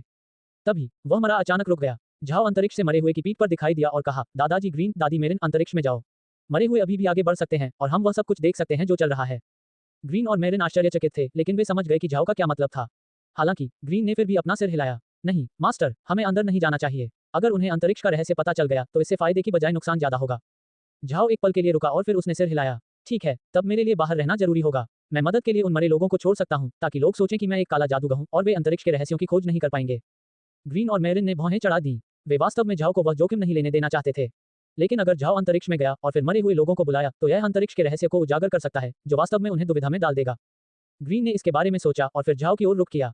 मास्टर, यदि आप बाहर रहना चाहते हैं तो बेहतर होगा कि आप मेघ को अपने पास रहने के लिए बुला लें। झाओ ने सिर हिलाया। उन्होंने पाया कि जब तक वे अपने दिमाग में अंतरिक्ष से लोगों को बुलाने के बारे में सोचते थे, अंतरिक्ष में मौजूद लोग इसे सुन सकते थे। इसके अलावा अगर वे लोग उससे बात करना चाहते थे तो जब तक वे स्क्रीन पर दस्तक देते थे वह उन्हें सुन सकता था। ये पता चलने से झाओ खुश हो गया, क्योंकि अंतरिक्ष में लोगों से संपर्क करना अब और भी सुविधाजनक हो गया था। मेघ को बाहर बुलाए जाने के बाद वह तुरंत झाओ के बगल में बैठ गई और ध्यान से चारों ओर देखा, उसकी रक्षा के लिए तैयार थी। झाओ ने मरे हुओं को आगे बढ़ने का आदेश दिया, लेकिन इस बार अधिक सावधान रहने के लिए ग्रीन खड़ा हो गया, लड़ने के लिए तैयार। एक छोटी ढलान का सामना करने से पहले वे 1000 मीटर तक चले। झाओ ने आखिरकार देखा कि उस ढलान पर उनके सामने क्या हो रहा था। मरे हुओं का एक बड़ा समूह एक कारवां की घेराबंदी कर रहा था। इसके बैनर पर बाना चिन्ह देखने पर यह माँ के कबीले का कारवां निकला। ग्रीन ने देखा कि ढलान के बगल में जमीन पर एक झंडा चिपका हुआ था। झंडा काला था और उस पर सफेद खोपड़ी चित्रित थी। झाओ ने सोचा कि यह पृथ्वी पर समुद्री डाकू के झंडे के समान था। जब ग्रीन ने वह झंडा देखा तो उसका चेहरा बदलने से नहीं रह सका, क्योंकि झंडे ने उन्हें एक संगठन की याद दिला दी। महाद्वीप पर भाड़े के सैनिकों का एक कुख्यात समूह था, अमर भाड़े के सैनिकों का समूह। इम्मोर्टल भाड़े का समूह महाद्वीप के सबसे शक्तिशाली भाड़े के समूहों में से एक था, लेकिन ये सबसे छोटे समूहों में से एक भी था, क्योंकि समूह के मूल में केवल 8 लोग थे। सामान्य तौर पर केवल 8 लोगों को भाड़े का समूह नहीं कहा जाएगा। यह एक छोटे साहसी समूह की तरह था, लेकिन 8 लोगों की इस टीम को महाद्वीप पर भाड़े का समूह कहा जाता था, क्योंकि ये 8 काले जादू का अभ्यास करते थे। ये भाड़े का समूह दशकों से अस्तित्व में था। उस समय में उन्हें कुल 1000 अनुरोध प्राप्त हुए थे, जिनमें से 500 के परिणामस्वरूप मालिक की हत्या हुई और उनका सामान लूट लिया गया। बाद में किसी ने उनसे कार्य करने के लिए कहने की हिम्मत नहीं की, जिससे समूह चोर बन गया। हर बार जब वे कार्रवाई करते थे तो आसपास के सभी लोग मारे जाते थे और फिर मरे हुए लोगों में बदल जाते थे, और फिर वे उन मरे हुए लोगों का इस्तेमाल अपने लक्ष्यों पर हमला करने के लिए करते थे। इस विधि को अत्यंत क्रूर कहा जा सकता है। महाद्वीप पर कोई नहीं जानता था कि उनसे कैसे निपटना है। एक बार इम्मोर्टल भाड़े का समूह वास्तव में शिन्या कबीले के व्यवसाय के खिलाफ चला गया, जिसने कुछ विशेषज्ञों को वापस लड़ने के लिए भेजा। परिणाम ये हुआ कि अमर भाड़े के समूह के 8 लोगों में से 7 की मृत्यु हो गई और अंतिम एक गंभीर रूप से घायल हो गया। मूल रूप से महाद्वीप में हर किसी ने सोचा था कि अमर भाड़े का समूह गायब हो जाएगा, लेकिन इसके बजाय उन्होंने कुछ पागलपन किया। जब सभी ने सोचा कि अब कोई अमर भाड़े का समूह नहीं होगा, तो उनके समूह के अंतिम काले जादूगर ने अपनी जादुई शक्ति को 10 गुना बढ़ाने के लिए अपनी जीवन शक्ति का अंतिम उपयोग किया। फिर अन्य 7 काले जादूगरों को उच्च स्तरीय मरे में बदल दिया। अपनी मृत्युशैया पर उसने 7 मरे हुए लोगों को अपने काले जादू का उपयोग करके उसे भी मरा हुआ बनाने की आज्ञा दी। आमतौर पर जब कोई व्यक्ति मरा हुआ बन जाता है तो वह कम बुद्धि और ताकत वाला निम्न स्तर का व्यक्ति होगा, लेकिन एक शक्तिशाली काले जादूगर की शक्ति के तहत वे अपनी लड़ने की ताकत और उच्च बुद्धिमत्ता को बरकरार रखेंगे। साथ ही वे एक स्वतंत्र मरे हुए व्यक्ति होंगे, किसी के भी बंधन में नहीं बंधे होंगे। निस्संदेह एक काले जादूगर को उच्च स्तरीय मरे हुए प्राणी बनाने के लिए बहुत शक्तिशाली जादू की आवश्यकता होगी। सबसे महत्वपूर्ण हिस्सा अपनी स्वयं की जीवटता से भुगतान करना था। भले ही वह 8वीं स्तर का शक्तिशाली काला जादूगर हो, ऐसा प्रयास करते समय उसका जीवन समाप्त हो जाएगा, इसलिए आमतौर पर काले जादूगर उच्च स्तर पर मरे नहीं होते। वह काला जादूगर गंभीर रूप से घायल हो गया। वह एक मरता हुआ आदमी था, इसलिए वह अपने जादू को उत्तेजित करने के लिए अपनी जीवन शक्ति बर्बाद करने से नहीं डरता था। एक बार जब उसने उन 7 मरे हुए काले जादूगरों का निर्माण पूरा कर लिया, तो अपनी मरती हुई सांस के साथ उसने उन्हें उसे मरे हुए के रूप में वापस लाने का आदेश दिया। योजना बहुत पागलपन भरी थी। वे 7 मरे हुए काले जादूगर आजाद थे, इसलिए ये कहना कठिन था कि वे उसकी बात सुनेंगे या नहीं। भले ही उसकी योजना सफल हो गई हो, 7 उच्च स्तरीय मरे नहीं बन गए होंगे, लेकिन अब से वह सिर्फ एक औसत मरे बन जाएंगे जो खा नहीं सकते, सो नहीं सकते या किसी भी मानवीय सुख का आनंद नहीं ले सकते। क्या ये सचमुच इसके लायक था? 8 मरे हुए काले जादूगरों से युक्त एक भाड़े का समूह महाद्वीप का सबसे कुख्यात चोरों का गिरोह बन गया है। यहाँ तक कि बड़े बड़े कुल भी उनसे भयभीत रहते थे। उनकी राय में यदि उस भाड़े के समूह के लोग मरे नहीं बनना चाहते थे तो वे पागल थे। यह इस कारण से था कि कोई भी अमर भाड़े के समूह को नाराज नहीं करना चाहता था।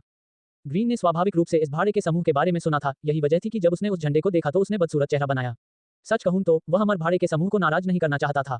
ये बुरा कबीले के लिए विनाशकारी परिणाम ला सकता है। जो झंडा जमीन में गाड़ा गया था, उसका उद्देश्य वहां से गुजरने वाले लोगों को यह बताना था कि उनका समूह काम कर रहा है, इसलिए बेहतर होगा कि गड़बड़ी न करें, अन्यथा वे अमर भाड़े के समूह में से एक दुश्मन बना लेंगे। ग्रीन ने झाओ की ओर रुख किया। मास्टर, हमें वापस जाना होगा, मुझे आपसे कुछ कहना है। झाओ युद्ध देख रहा था, लेकिन ग्रीन ने जो कहा उस पर उसने सिर हिलाया और मरे हुए को वापस खींच लिया। वे चुपचाप ढलान से हट गए और युद्ध के मैदान में किसी ने भी उन पर ध्यान नहीं दिया। पहाड़ी से नीचे उतरने के बाद ग्रीन ने जंगल की ओर इशारा किया और झाओ ने मरे हुए को उस ओर निर्देशित किया। जंगल में उन्हें एक एकांत जगह मिली और फिर सभी लोग अंतरिक्ष में चले गए। एक बार अंतरिक्ष में ग्रीन सभी को झोपड़ी में ले गया और उन्हें बताया कि वह अमर भाड़े के समूह के बारे में क्या जानता है। मेरिन को पहले से ही इस भाड़े के समूह के बारे में कुछ समझ थी, लेकिन ब्लॉकहेड, रॉकहेड और मेग उन्हें बिल्कुल भी नहीं जानते थे क्योंकि वे राजधानी में बड़े हुए थे और उन्होंने इसे कभी नहीं छोड़ा था। झाओ ने शांति से ग्रीन की बात सुनी। उसने कभी नहीं सोचा था कि अमर भाड़े का समूह इतना पागल हो जाएगा कि सभी 8 को मरे नहीं बना देगा। ग्रीन के समाप्त होने के बाद झाओ खड़ा हुआ और उसके माथे को छुआ, फिर उसने मेज पर हाथ मारा और बड़बड़ाया, चलो लड़ाई करें।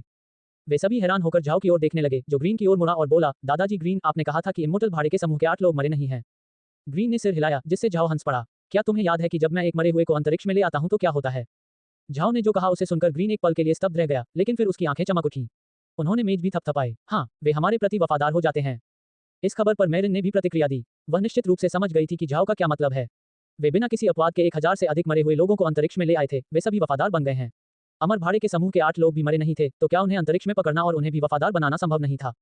मेरिन उत्साहित महसूस करने से खुद को नहीं रोक सकी। हालांकि उन्होंने कई मरे हुए लोगों को पकड़ा, उनमें से अधिकांश जानवर थे, जिनमें से कुछ का मानव रूप था, लेकिन वे सिर्फ निम्न स्तर के थे, इसलिए उन मानव मरे हुओं के पास स्वाभाविक रूप से कोई ज्ञान नहीं था और वे ज्यादा मदद नहीं कर सकते थे। लेकिन अमर भाड़े के समूह के मरे हुए काले जादूगर अलग थे। वे उच्च स्तर के मरे हुए थे, उच्च बुद्धि वाले थे और जीवन भर ज्ञान भी बनाए रखते थे। यदि वे बुढ़ा कबीले की मदद कर सकें तो यह उनके लिए बहुत मददगार होगा। अभी बुढ़ा कबीले के पास बल का अभाव था। यदि वे अमर भाड़े के समूह पर लगाम लगा सकते हैं तो यह मजबूत सशस्त्र बल होने के समान होगा। यदि कोई भी बुढ़ा कबीले के खिलाफ जाना चाहता था तो उन्हें कड़ी लड़ाई का सामना करना पड़ता था। ये सोचकर सभी उत्साहित हो गए। झाओ भी मुस्कुराए बिना नहीं रह सका। और हम माँ के कबीले की मदद कर सकते हैं, जिससे हमें उनके साथ अच्छा लाभ होगा। झाओ ने जो कहा उसे सुनकर ग्रीन शांत हो गए, क्योंकि उन्हें तुरंत एहसास हुआ कि वे माँ के कबीले की भी मदद कर सकते हैं। माँ की कंपनी महाद्वीप की सबसे प्रसिद्ध फर्मों में से एक थी। यदि वे उनके साथ एक मजबूत बंधन बना सकते तो वह बुढ़ा कबीले को विकसित करने के लिए भविष्य में मिलने वाले लाभों की कल्पना नहीं कर सकता था। ये सिर्फ ढेर सारा सोना मिलने की संभावना नहीं थी, उन्हें अपने संपूर्ण सूचना नेटवर्क तक भी पहुंच मिल सकती है। मास्टर, हमें अभी जाना होगा, इससे पहले कि बहुत देर हो जाए। मुझे डर है कि माँ की कबीले के वे लोग ज्यादा देर तक खड़े नहीं रह पाएंगे, ग्रीन ने कहा। झाओ ने सिर हिलाया। ब्लॉकहेड, रॉकहेड, आप दोनों गुलामों की देखभाल के लिए अंतरिक्ष के अंदर रहेंगे। दादाजी ग्रीन, चलो चलें। चारों अंतरिक्ष से बाहर आए। अंतरिक्ष के बाहर झाओ ने तुरंत अपने सभी मरे हुए लोगों को रिहा कर दिया। मृतकों की कुल संख्या 1357 थी। ये संख्या झाओ ने स्वयं नहीं गिनी थी, लेकिन उसे स्थानिक खलिहान से कुछ मिला था। झाओ द्वारा बुलाए गए सभी मृतकों के साथ दृश्य बहुत बड़ा था। मरे हुए लोगों में से कुछ मानव सदृश थे और कुछ कीड़े थे, लेकिन उनमें से अधिकांश किसी न किसी तरह के बड़े आकार के मरे हुए थे, जैसे कि वह मरा हुआ चूहा। ये तो बस एक मरी हुई सेना थी। उन्हें भाड़े के समूह से लड़ना था, लेकिन अधिकतर वे प्रभावशाली दिखने के लिए वहां मौजूद थे। झाओ अपने मरे हुए स्थान पर बैठा था, जबकि मेग, मेरिन और ग्रीन अपने आप बैठे थे। झाओ की एक लहर के साथ मरे हुए आत्मिक जानवरों की शक्तिशाली सेना सीधे ढलान की ओर दौड़ पड़ी। वे देख सकते थे कि भाड़े के समूह के पास अपनी स्वयं की मृत सेना भी थी, जो 3000 लोगों से बनी थी, साथ ही कुछ कुत्ते, मुर्गियां, भेड़, गाय, सुअर और अन्य पशुधन भी थे। ऐसा प्रतीत होता है कि यह मरे हुए सेना उन गांवों के सभी जीवित चीजों से बनी थी। इम्मोर्टल भाड़े के सैनिकों का समूह आमतौर पर यही करता था। उन्होंने ग्रामीणों को मार डाला और उन्हें अपनी मृत सेना में बदल दिया ताकि वे अपने लक्ष्य पर हमला कर सकें। हालांकि वे निचले स्तर के मरे हुए थे, उनके हमले कमजोर नहीं थे। यहाँ तक कि एक साधारण मरे की शक्ति भी छोटी नहीं थी, साथ ही वे मरने से नहीं डरते थे, न ही उन्हें दर्द महसूस होता था। कोई भी ऐसे विरोधियों का सामना करने को तैयार नहीं था। महाद्वीप में माँ के कबीले की बड़ी ताकत के रूप में प्रतिष्ठा थी, इसलिए सामान्य परिस्थितियों में कोई भी उनके कारवां पर हाथ डालने की हिम्मत नहीं करता था। तो इतने लंबे समय के बाद वे स्वाभाविक रूप से अधिक ढीले हो जाएंगे और अब प्रत्येक कारवां इसकी सुरक्षा के लिए कम लोगों को भेज रहा था। इस बार माँ की कबीला एक रहस्यमयी आकृति के साथ गुप्त अनुवाद करने के लिए किसी को मोंटेनेग्रो किले में भेज रहा था। ये लेन देन नेक्रो के लिए था। नेक्रो और एक चोर को एक प्राचीन कब्र में मिला था। यह मजबूत नेक्रोमेंसर ऊर्जा वाला एक गोला था, जो एक साधारण मरे को मध्य स्तर या यहाँ तक कि उच्च स्तरीय में बदल सकता था। माँ के इस खजाने को अपने कबीले में ही रहने देना चाहते थे, लेकिन ये बात उस रहस्यमय व्यक्ति को पता चल गई, जो इस गोले को खरीदने के लिए ऊंची कीमत चुकाने को तैयार था। माँ के कबीले के पास सहमत होने के अलावा कोई विकल्प नहीं था। उन्होंने निर्णय लिया कि लेन देन करने का स्थान मोंटेनेग्रो किला होगा, क्योंकि यह ध्यान आकर्षित नहीं करेगा। किसी ने सोचा भी नहीं होगा कि मोंटेनेग्रो में ऐसे खजाने का कारोबार होगा। उन्हें नहीं मालूम था कि यह खबर उस भाड़े के सैनिक दल तक कैसे पहुंची। अमर भाड़े के समूह के लिए नेक्रो का महत्व स्वयं स्पष्ट था। माँ की कबीले ने दूसरों को यह नहीं बताया कि वे लेन देन करने के लिए मोंटेनेग्रो किले में जा रहे थे, इसलिए उन्होंने ज्यादा दस्ते नहीं भेजे, जो खुद को एक साधारण कारवां के रूप में प्रचन्न कर रहे थे। उन्होंने सूचना जारी की थी कि गोला के लिए लेनदेन कहीं और स्थित होगा, इसलिए उन्होंने सोचा कि वे सुरक्षित थे, जब तक कि अमर भाड़े के समूह ने उन्हें रोक नहीं दिया। इम्मोर्टल भाड़े के समूह के 8 काले जादूगर न केवल एक मरे हुए सेना की कमान संभालते थे, बल्कि वे माँ की कबीले के कारवां पर हमला करने के लिए कभी-कभी काले जादू का भी इस्तेमाल करते थे, जिससे उन पर बहुत दबाव पड़ता था। बेशक माँ के कबीले ने नेक्रो की रक्षा के लिए सामान्य भाड़े के सैनिकों को नहीं भेजा। उन्होंने विशेषज्ञ भेजे, लेकिन ये विशेषज्ञ इन सभी मरे हुए लोगों के हमलों को संभाल नहीं सके। साथ ही भाड़े के समूह के काले जादुई हमलों ने उन्हें दुखी कर दिया। लौरा गाड़ी पर खड़ी थी, उसके हाथ एक लकड़ी के बक्से को पकड़े हुए थे। बक्सा बहुत बड़ा नहीं था, केवल लगभग 20 घन सेंटीमीटर या उसके आसपास, और इसका वजन भी ज्यादा नहीं लग रहा था, क्योंकि वह आसानी से इसे ले गई थी। लौरा माँ की केविन माँ की नाम के एक जादूगर की दूसरी बेटी थी। 40 साल की उम्र में बूढ़ा जादूगर अंततः छठे स्तर पर पहुंच गया। उनकी साधना की गति धीमी तो नहीं थी, परंतु तीव्र अवश्य नहीं थी। वह जादू का अध्ययन करना पसंद करते थे और व्यापार में उनकी बहुत कम रुचि थी। माँ की कबीला एक प्रसिद्ध कबीला था जो महाद्वीप में व्यापार में विशेषज्ञता रखता था। उन्होंने जादू या मार्शल आर्ट का अभ्यास करने वाले अपने उत्तराधिकारियों पर अधिक ध्यान नहीं दिया और इसके बजाय व्यावसायिक क्षमताओं वाले लोगों पर अधिक ध्यान केंद्रित किया। यही कारण था कि केविन कबीले के लिए कुछ हद तक शर्मनाक था। हालांकि केविन की लौरा नाम की एक अच्छी बेटी थी। लौरा केवल 17 वर्ष की थी, फिर भी वह महाद्वीप की एक प्रसिद्ध प्रतिभा थी। वह न केवल खेती में बल्कि व्यवसाय में भी प्रतिभाशाली थी। लौरा ने सिर्फ मार्शल आर्ट ही नहीं सीखा, बल्कि योद्धाओं के लिए हथियार बनाना भी सीखा।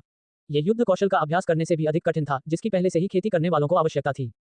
लौरा न केवल छठे स्तर की योद्धा थी, बल्कि वह भाले, टॉवर, ढाल, घोड़े के धनुष, छुरी और अन्य हथियार बनाने में भी अच्छी थी। उसकी ताकत बहुत मजबूत थी, लेकिन उसकी शक्ल देखकर आप पता नहीं लगा पाएंगे। सफेद बर्फ जैसी नाजुक त्वचा, लहराते सुनहरे बालों वाला सिर और गहरी नीली आंखों की एक जोड़ी।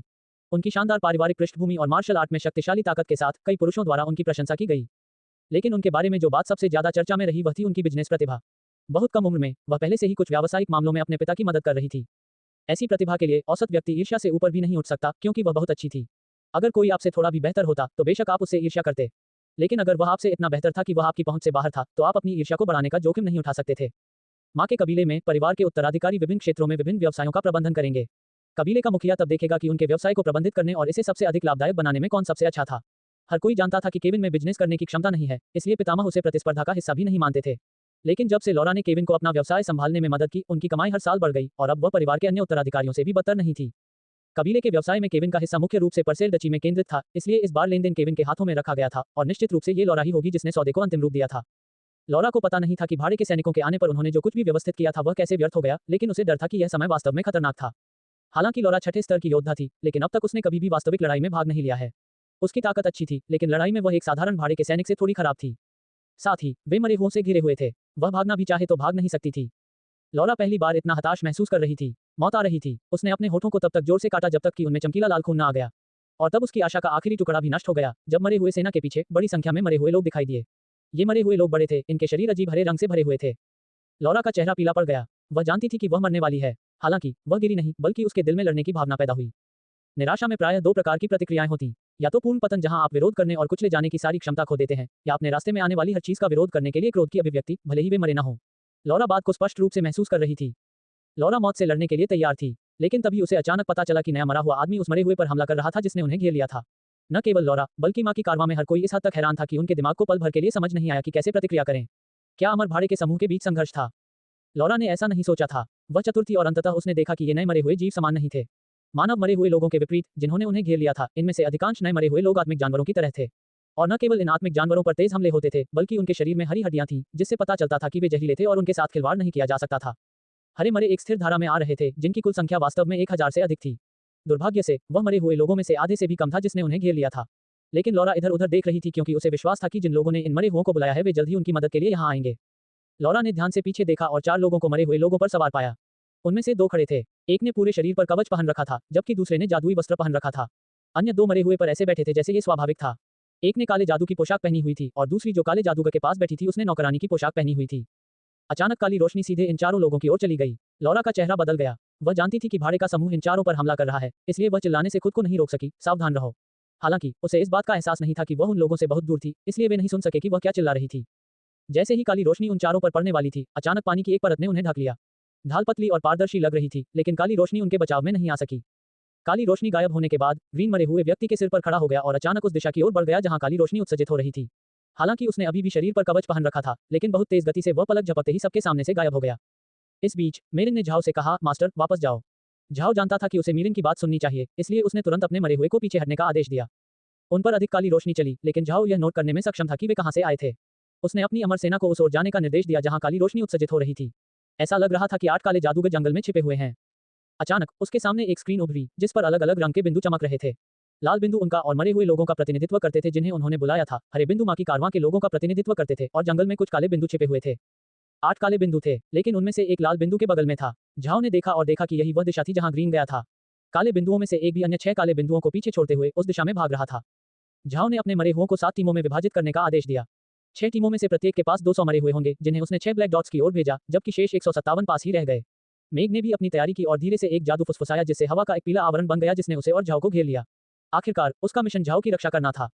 6 काले बिंदुओं ने झाओ के इरादों का पता लगा लिया, इसलिए वे तुरंत उसकी ओर दौड़ पड़े। उनके विचार में झाओ से छुटकारा पाना ही जीत की एकमात्र उम्मीद थी। यदि वे मरे हुओं से घिर गए तो देर सवेर वे मारे जाएंगे। इम्मोर्टल भाड़े के समूह को अनगिनत बार खतरों का सामना करना पड़ा है, जैसे कि जब उन्होंने शिन्या कबीले का सामना किया था। उस समय वे 7वें स्तर के काले जादूगर थे, लेकिन शिन्या कबीला अभी भी उन्हें मारने में सक्षम था, जिससे उन्हें खुद को मरे हुए में बदलने के लिए मजबूर होना पड़ा। अब उनकी असली ताकत 6ठे स्तर पर ही थी। यदि ये तथ्य न होता कि काला जादू वास्तव में अजीब था, तो उनके लिए महाद्वीप में बड़े पैमाने पर चलना असंभव होता। लेकिन इस बार उन्हें और भी खतरनाक स्थिति का सामना करना पड़ा। दूसरे पक्ष के पास न केवल 8वें स्तर की ताकत वाले 2 लोग थे, बल्कि उनके पास मरे हुए लोगों की एक सेना भी थी। वे कह सकते हैं कि उनके जीतने की संभावना बहुत कम थी। यही कारण था कि उन्होंने झाओ पर हमला करने की पहल की। ऐसा इसलिए नहीं था क्योंकि उन्होंने सोचा था कि उनमें झाओ को मारने की क्षमता है, बल्कि वे ये देखना चाहते थे कि क्या वे झाओ की जान लेने के बाद बच सकते हैं। उन्होंने पहले भी दुश्मनों के साथ कई लड़ाइयों का अनुभव किया था और इसलिए उन्होंने सोचा कि अगर वे भागेंगे तो संभावना है कि झाओ उनके पीछे आ जाएगा। इसलिए वे पहले झाओ पर हमला करने की कोशिश करना चाहते थे, फिर भागने का रास्ता खोजना चाहते थे। लेकिन वे नहीं जानते थे कि अगर वे मुड़कर भाग जाते तो झाओ उनके पीछे नहीं आता, क्योंकि वह वास्तव में परेशानी से निपटना नहीं चाहता था।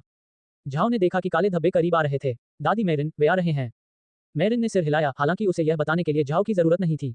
8वें स्तर की एक शक्तिशाली जादूगरनी के रूप में, साथ ही ये तथ्य कि उसके पास दुश्मनों से लड़ने का समृद्ध अनुभव था, वह कैसे नहीं जान सकती थी कि वे आ रहे थे। हालांकि झाओ को आश्चर्य का सामना करना पड़ा। हालांकि वह जानता था कि अमर भाड़े के कुछ समूह करीब आ रहे थे, वह उनकी छाया भी नहीं देख सका। उसके सामने प्रक्षेपित स्क्रीन पर मरे हुए लोगों की सुरक्षा के बाहर स्पष्ट रूप से काले बिंदु दिखाई दे रहे थे, लेकिन वह एक भी व्यक्ति को नहीं देख सका, यहां तक कि उनकी परछाइयां भी नहीं। ये सचमुच अजीब था। हालांकि झाओ इसकी वजह जानने को उत्सुक था, लेकिन वह जानता था कि अब पूछने का समय नहीं है। उसने मेरिन को पहले ही चेतावनी दे दी थी, साथ ही वह जानता था कि लोग कहां थे, इसलिए वह चिंतित नहीं था। काले बिंदु रेंगते हुए करीब आ गए और अब वे मरे हुए लोगों की सुरक्षा के अंदर थे, लेकिन मरे हुए लोगों को कुछ भी नजर नहीं आया। ये देखकर झाओ को समझ आ गया कि वे लोग अवश्य ही किसी प्रकार का गुप्त जादू का उपयोग कर रहे होंगे, इसलिए अब मरे हुए लोग उन्हें ढूंढ भी नहीं सकते थे। लेकिन झाओ ने डर के मारे गोली नहीं चलाई। वह मीरिन में विश्वास करते थे। यदि वह उन्हें नहीं ढूंढ पाती तो उसे 8वें स्तर की जादूगरनी नहीं कहा जाता। इसके अलावा झाओ के पास अभी भी एक चाल है जिसका वह उपयोग कर सकता है। उनके मरे हुए आत्मा भिन्नता थे। इसमें एक आध्यात्मिक हमला था जिसका सामना करने से जादूगर डरते थे। झाओ दृढ़तापूर्वक अपनी स्क्रीन की ओर देखता रहा, किसी भी समय शामिल होने के लिए तैयार। अभी वह रहस्यमय लग रहा था क्योंकि उसने एक काले जादूगर के वेश में कपड़े पहने हुए थे, साथ ही वह ऐसी लड़ाई के बीच भी वहां स्थिर बैठने में सक्षम था। मेरिन को काफी देर तक महसूस हुआ कि लोग करीब आ रहे हैं, लेकिन वह हिली नहीं। वह झाओ की सुरक्षा के बारे में चिंतित नहीं थी क्योंकि उसके साथ मेघ थी, और यदि मेघ उसकी रक्षा करने में विफल रही तो वह हमेशा अंतरिक्ष के अंदर जा सकती थी। उसे चिंता करने की कोई बात नहीं थी। इस बिंदु पर झाओ को पता चला कि काले धब्बे उससे 10 मीटर दूर रुक गए हैं। उसे लगा कि अब समय आ गया है, इसलिए वह उठा और चिल्लाया, हमला करो। अपने मरे हुओं को आदेश देने के लिए उसे वास्तव में चिल्लाने की जरूरत नहीं थी, लेकिन वह हमेशा वह आदेश देना चाहता था, साथ ही वह खुद को प्रोत्साहित भी कर रहा था। अपने गुस्से से मेरिन ने जादू करना शुरू कर दिया, जबकि झाओ को अचानक महसूस हुआ कि वह एक मजबूत आध्यात्मिक शक्ति का विस्फोट कर रहा है। मेरिन आश्चर्यचकित थी, लेकिन फिर उसे समझ आया कि झाओ क्या कर रहा था, इसलिए उसने अपना जादू बदल दिया। वह मूल रूप से उन लोगों को घायल करने और फिर उन्हें अंतरिक्ष में कैद करने के लिए एक जादुई हमले का उपयोग करने जा रही थी, लेकिन अब उसने एलियन को हमला करने की अनुमति दे दी क्योंकि वह इस बारे में बहुत स्पष्ट थी कि आध्यात्मिक हमला एक जादूगर पर क्या करेगा। हालांकि वह नहीं जानती थी कि झाओ को कैसे पता चला कि वे लोग कहाँ थे। उसने इसके बारे में ज्यादा नहीं सोचा क्योंकि उसने तुरंत एक और जादू कर दिया। उसके बगल में 6 जल ड्रैगन दिखाई दिए जो फिर सीधे उन 6 आदमियों की ओर दौड़ पड़े। जिस समय मेरिन ने जल ड्रैगन का निर्माण किया था, 6 लोग झाओ से 10 मीटर से भी कम दूरी पर अर्धवृत्त में उसके चारों ओर दिखाई दिए। जाहिर तौर पर वे हमला करने के लिए जादू का इस्तेमाल करने वाले थे, लेकिन तभी अचानक उन पर आध्यात्मिक हमला हुआ जिससे वे घायल हो गए। जैसे ही वे उजागर हुए, 6 जल ड्रैगन उनके चारों ओर लिपट गए। एक बार जब झाओ ने अंतरिक्ष में एक छेद खोला तो मेरिन ने तुरंत 6 लोगों को अंदर फेंक दिया। झाओ और मेरिन ने राहत महसूस की। उनके आक्रमण का समय एकदम सही था। इससे पहले कि वे लोग अपना जादू दिखाने वाले थे, उन पर अचानक एक आध्यात्मिक हमला हुआ जिससे मेरिन को उन लोगों को फंसाने और अंतरिक्ष में फेंकने का मौका मिल गया। मुख्य कारक स्क्रीन प्रोजेक्शन था। भले ही वे लोग अदृश्य हों, वे झाओ की नजरों के नीचे छिपे नहीं रह सकते थे। आध्यात्मिक आक्रमण के साथ साथ इसने उनकी युद्ध क्षमता को भी दोगुना कर दिया था। क्रिस एचेन डेनमार्क, पोंगथेप सी थाईलैंड, डेविड एफ अमेरिका और पो यनपी ऑस्ट्रेलिया। धन्यवाद। लॉरा के लगभग सभी लोगों को चोटें आईं। ये लोग लॉरा के प्रति वफादार थे, माँ की कबीले के नहीं। चूंकि वह छोटी थी, लॉरा समझ गई थी कि कबीले द्वारा उसे दिए गए पुरुष विश्वसनीय नहीं थे, इसलिए वर्षों से वह अपनी ताकतें बढ़ाने की कोशिश कर रही थी। इस बार के लेन देन के दांव के कारण उसे अपने सबसे वफादार लोगों को लेना पड़ा, लेकिन वे लगभग मर चुके थे। झाओ ने अमर भाड़े के समूह के कुछ लोगों को अंतरिक्ष में फेंकने के बाद आवाज सुनी, अंतरिक्ष में उन्नत श्रेणी की रोबोटिक वस्तुओं की खोज की गई है। नए प्रत्यारोपण कार्यक्रम के साथ आगे बढ़ना। प्रत्यारोपण सफल। रोबोटिक वस्तुओं का कोई विषैला प्रभाव नहीं होता है। अब इन्हें टॉक्सिन से मजबूत करेंगे। उन्नत रोबोटिक वस्तुओं के इन नए वर्ग पर निष्कर्षण कार्यक्रम चलाना। रोबोटिक वस्तुओं के मूल वर्ग को अब मजबूत किया जाएगा। झाओ समझ गया कि आवाज का क्या मतलब है। वह सचमुच सफल हुआ। एक बार जब अमर भाड़े के समूह के 6 मरे अंतरिक्ष में प्रवेश कर गए तो वे वास्तव में हम में से एक बन गए थे। साथ ही उन्हें दलदल से निकलने वाले विषाक्त पदार्थों से भी मजबूत किया गया, जिससे उन्हें एक मजबूत हमला करने की शक्ति मिली।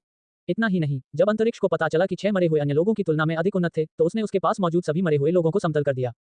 झाओ को अभी प्रसन्न होने का समय भी नहीं मिला था जब एक नीली छाया उसकी ओर बढ़ी और चिल्लाई, मास्टर। ये ग्रीन था, जो 2 काली आकृतियों को पकड़े हुए था। ऐसा प्रतीत हुआ कि वे अमर भाड़े के समूह के शेष सदस्य थे। एक विचार के साथ झाओ ने एक छेद खोला, फिर ग्रीन ने दोनों सदस्यों को अंतरिक्ष में फेंक दिया। आवाज फिर से सुनाई दी, जो उसे बता रही थी कि सुधार प्रक्रिया फिर से हो रही है। तभी झाओ के चारों ओर मरे सभी लोगों ने एक छोटी सी रोशनी बिखेरी। रोशनी इतनी छोटी और तेज थी कि अगर झाओ अपने मरे पर नहीं बैठा होता तो उसे इस पर ध्यान ही नहीं जाता। प्रकाश गायब होने के बाद झाओ ने पाया कि मरे हुए व्यक्ति बदल गए थे। उनके शरीर अधिक गहरे हरे रंग के थे और आत्मा की आग लाल थी, जहां उनकी आंखों को अधिक प्रफुल्लित दिखना चाहिए था। उसके मरे का शरीर गहरे हरे रंग का हो गया। एकमात्र स्थान जहां यह अलग था वह इसके सिर पर सफेद पैटर्न था। पैटर्न का आकार आंख के समान था। यह एक जटिल पैटर्न था जिसे अगर आप लंबे समय तक देखते रहें तो आपको लगेगा कि यह घूम रहा है, आपकी आत्मा को चूस रहा है। इसके अलावा ऐसा लग रहा था कि उसका शव और भी बड़ा हो गया है। यह मूल रूप से केवल 10 मीटर लंबा था, लेकिन अब ये कुल मिलाकर 15 मीटर तक पहुंच गया है। लेकिन वह एकमात्र बदलाव नहीं था। मरे हुए की छाती एक बंद जगह में बदल गई थी जब हरे क्रिस्टल ने पसलियों के बीच दीवारें बना दी, जिससे कोई खाली जगह नहीं बची। संदूक के अंदर की जगह अब 2 मीटर ऊंची, 4 मीटर लंबी और 3 मीटर चौड़ी थी, जिसमें एक सपाट फर्श और एक चाप के आकार की छत थी। आप न केवल छाती के अंदर बैठ सकते थे, बल्कि खड़े होकर घूम भी सकते थे। मरे हुए की गर्दन पर किसी प्रकार का अजीब हड्डी का कवच दिखाई दिया। इसने मरे हुए व्यक्ति को प्रभावित नहीं किया क्योंकि वह अभी भी चारों ओर देखने के लिए अपनी गर्दन घुमा सकता था, लेकिन इस हड्डी के कवच ने एक गलियारे जैसा कुछ बना दिया था जो मरे हुए की छाती से उसके मुंह तक सीधी पहुंच प्रदान करता था। मुंह बहुत बड़ा था। जब तक मुंह खुला था, ये 3 मीटर चौड़ा, 5 मीटर लंबा और 1 मीटर ऊंचा स्थान बना सकता था, जिससे एक व्यक्ति वहां बैठ सकता था और बाहर की स्थिति देख सकता था। मरे हुए की पीठ के नीचे बहुत सारी भयानक हड्डी के निशान उगाए जो चमकती हरी रोशनी से चमकते हुए प्रतीत होते थे, और उसकी पूंछ पर 3 लंबी स्पाइक्स उगाई जो ऊपर, बाएं और दाएं की ओर इशारा करती थी। उन्हें देखने से ही पता चल जाता था कि वे कितने शक्तिशाली और घातक थे। झाओ और मेग ने मरे हुए लोगों के बदलावों को देखा। उन्हें नहीं पता था कि यह ऐसा कैसे हो गया था या जब लकड़ी के तख्ते जमीन पर गिर गए थे। यह न केवल यात्रा करने का एक विशाल तरीका बन गया, बल्कि एक जानलेवा हथियार भी बन गया। मेरिन और ग्रीन आश्चर्यचकित थे। मरे हुओं में परिवर्तन पूरी तरह से उनकी कल्पना से परे थे।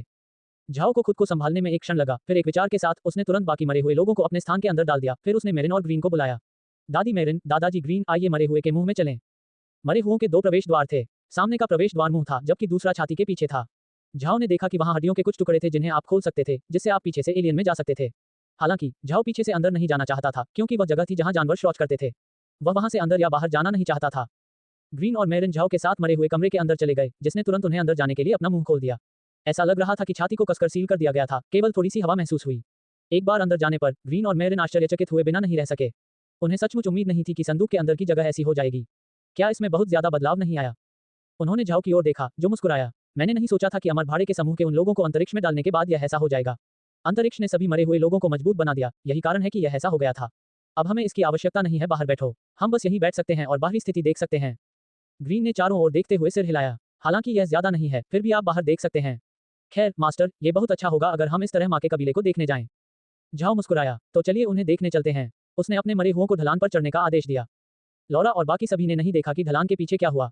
आखिरी चीज जो उन्होंने देखी वह ढलान के पीछे जा रही 2 काली मानवीय वस्तुओं को पकड़े हुए एक नीली छाया थी। फिर उनकी मदद करने वाले सभी मरे हुए लोग गायब हो गए। लौरा लोगों को ये देखने के लिए भेजने ही वाली थी कि क्या हुआ था, तभी ढलान के पीछे से एक मगरमच्छ का कंकाल रेंगता हुआ बाहर आया। वह मगरमच्छ का कंकाल बहुत परिचित लग रहा था, जैसे कि जिस पर काला जादूगर बैठा था, लेकिन वह बदल गया था और अधिक क्रूर लग रहा था। हालांकि वह उस मरे हुए की शक्ल को अच्छी तरह से नहीं देख पाई थी, लेकिन उसे स्पष्ट रूप से याद था कि उसकी पीठ के नीचे इतनी बड़ी हड्डी नहीं थी। हालांकि लॉरा को यकीन था कि यह एक मरा हुआ व्यक्ति था जो उस काले जादूगर का था जिसने उनकी मदद की थी। ऐसा इसलिए था क्योंकि उसने अमर भाड़े के समूह को ऐसे मरे हुए का उपयोग करते हुए कभी नहीं देखा था। यदि उनके पास वह मरा हुआ होता तो वे शुरू से ही उन्हें घेरने के लिए इसका इस्तेमाल करते। लॉरा और उसके लोगों को घबराहट महसूस हुई। आखिरकार वह मरा हुआ व्यक्ति बहुत डरावना था। इसकी गहरे हरे रंग की हड्डियां सूरज के नीचे ठंडक से चमक रही थीं, जबकि इसके 4 मीटर लंबे मुंह में नुकीले दांतों की पंक्तियां दिखाई दे रही थीं। और यद्यपि उसके पैर ऊंचे नहीं थे, उसके लंबे नुकीले पंजे थे जिससे इसमें कोई संदेह नहीं था कि वह विनाश ला सकता था। ऐसा राक्षस उनकी ओर आ रहा था। लॉरा और उसके लोगों ने अपने हथियारों को कसकर पकड़ लिया। उनके दिल उनके गले तक ऊपर उठ रहे थे। उनकी निगाहों के नीचे मरे हुए व्यक्ति ने खुद को उनसे 5 मीटर की दूरी पर रोक लिया। जब उसका मुंह खुला तो उन्हें भय का अनुभव हुआ, लेकिन तभी ग्रीन मरे हुए के मुंह से बाहर निकल गया। ग्रीन ने चारों ओर देखा और लॉरा को देखा। हेलो माँ के कबीले, मेरे मास्टर आपसे बात करना चाहेंगे। उन्होंने झाओ को अपना गुरु ऐसे कहा जैसे किसी जादूगर का अनुयायी आदरपूर्वक कहता हो।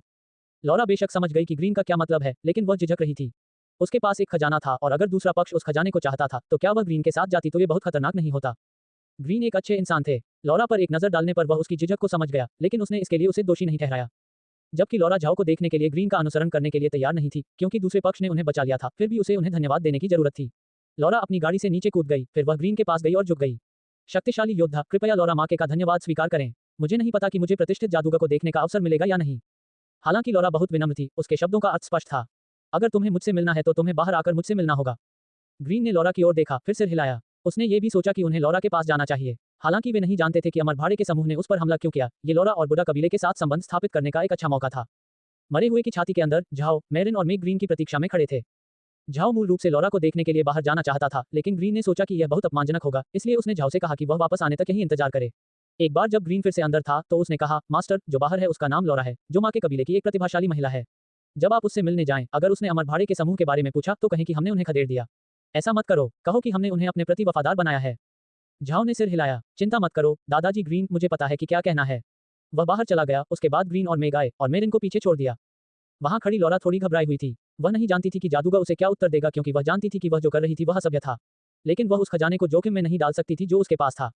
हालांकि वह ये भी जानती थी कि काले जादूगर आमतौर पर झगड़ालू होते हैं और हो सकता है कि उसने उसे नाराज कर दिया हो। अगर काला जादूगर उससे निपटना चाहता था तो उसे डर था कि वह आज यहाँ से नहीं जा सकेगी। इस विचार ने लॉरा को कुछ पछतावे से भर दिया। अपनी वर्तमान ताकत के साथ अगर काला जादूगर चाहे तो वह नेक्रो पर कब्जा नहीं कर पाएगी।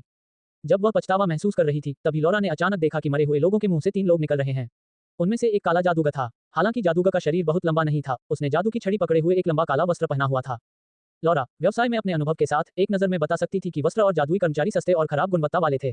लेकिन जादूगर के स्वभाव से लॉरा ने इन 2 चीजों को लगभग पूरी तरह से छोड़ दिया। उनका अनोखा स्वभाव बहुत विनम्र प्रतीत होता था, लेकिन साथ ही ये बहुत विरोधाभासी भी लगता था। इस बीच लॉरा ने एक और बात पर भी गौर किया। हालांकि काले जादूगर ने एक वस्त्र पहना हुआ था जिससे उसका पूरा शरीर ढका हुआ था, फिर भी वह उसका हाथ देख सकती थी जो जादू की छड़ी पकड़ते समय बाहर निकला हुआ था। जब उसने ये हाथ देखा तो लॉरा की आंखें सिकुड़ने से बच नहीं सकी। हाथ बूढ़ा नहीं था और उस पर झुर्रियां भी नहीं थी। हालांकि यह एक आदमी का हाथ था, त्वचा बहुत सफेद और नाजुक थी। यदि यह हाथ इस जादूगर की उम्र दर्शाता है तो लॉरा आसानी से बता सकती है कि इस हाथ के मालिक की उम्र 30 वर्ष से अधिक नहीं है। एक उन्नत काला जादू जो 30 वर्ष से अधिक पुराना नहीं था, वह किस प्रकार की अवधारणा थी। यह महाद्वीप में सबसे मजबूत के बराबर था और इसका भविष्य असीम रूप से उज्जवल होगा। एक बड़े कबीले के लिए ऐसा व्यक्ति उस कबीले को बढ़ने में मदद करेगा। लेकिन लॉरा कई वर्षों से पारिवारिक व्यवसाय की देखभाल कर रही है, इसलिए इतना बड़ा दृश्य देखने के बाद भी उसे खुद को शांत करने में वापस सामान्य होने में केवल एक पल लगा। लॉरा से अलग झाओ को बहुत उत्साहित महसूस हुआ। उनके उत्साहित होने का कारण लॉरा का लुक था। हालांकि लॉरा सुंदर थी, अपने पिछले जीवन में झाओ ने कई तरह की सुंदरियां देखी थी। ये झाओ के उत्साह का कारण नहीं था, बल्कि यह था कि लॉरा एक विशिष्ट व्यक्ति की तरह दिखती थी। अपने पिछले जीवन में जब झाओ ओटाकू था, उसे संगीत पसंद था। वह ज्यादातर कुछ चीनी गाने सुनते थे, इसलिए वह विदेशी गायकों के बारे में और भी कम जानते थे। लेकिन वह एक नाम जानता था, टेलर स्विफ्ट। टेलर स्विफ्ट एक देशी संगीत गायिका थी। जब झाओ लगभग 20 वर्ष का था, उस समय जब टेलर 20 वर्ष का था, उसने सोचा कि वह प्यारी दिखती है और उसका गायन बहुत आकर्षक है, इसलिए उसे जल्दी ही उससे प्यार हो गया। झाओ के कंप्यूटर डेस्कटॉप पर टेलर की एक तस्वीर थी। लॉरा की शक्ल लगभग वैसी ही थी जैसे उसे टेलर की शक्ल से किसी सांचे में तराश कर बनाया गया हो।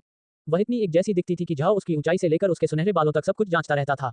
वह बिल्कुल वैसी ही थी। अंतर केवल इतना था कि लॉरा का शरीर मार्शल आर्ट का अभ्यास करने वाला था, लेकिन इससे उसे एक अकथनीय आकर्षण मिला। जब तक पुरुष उसे देखते वे उस पर विजय पाना चाहते। अपनी आंखों के सामने खड़े अपने आदर्श को देखकर झाओ कैसे उत्साहित नहीं हो सकता था।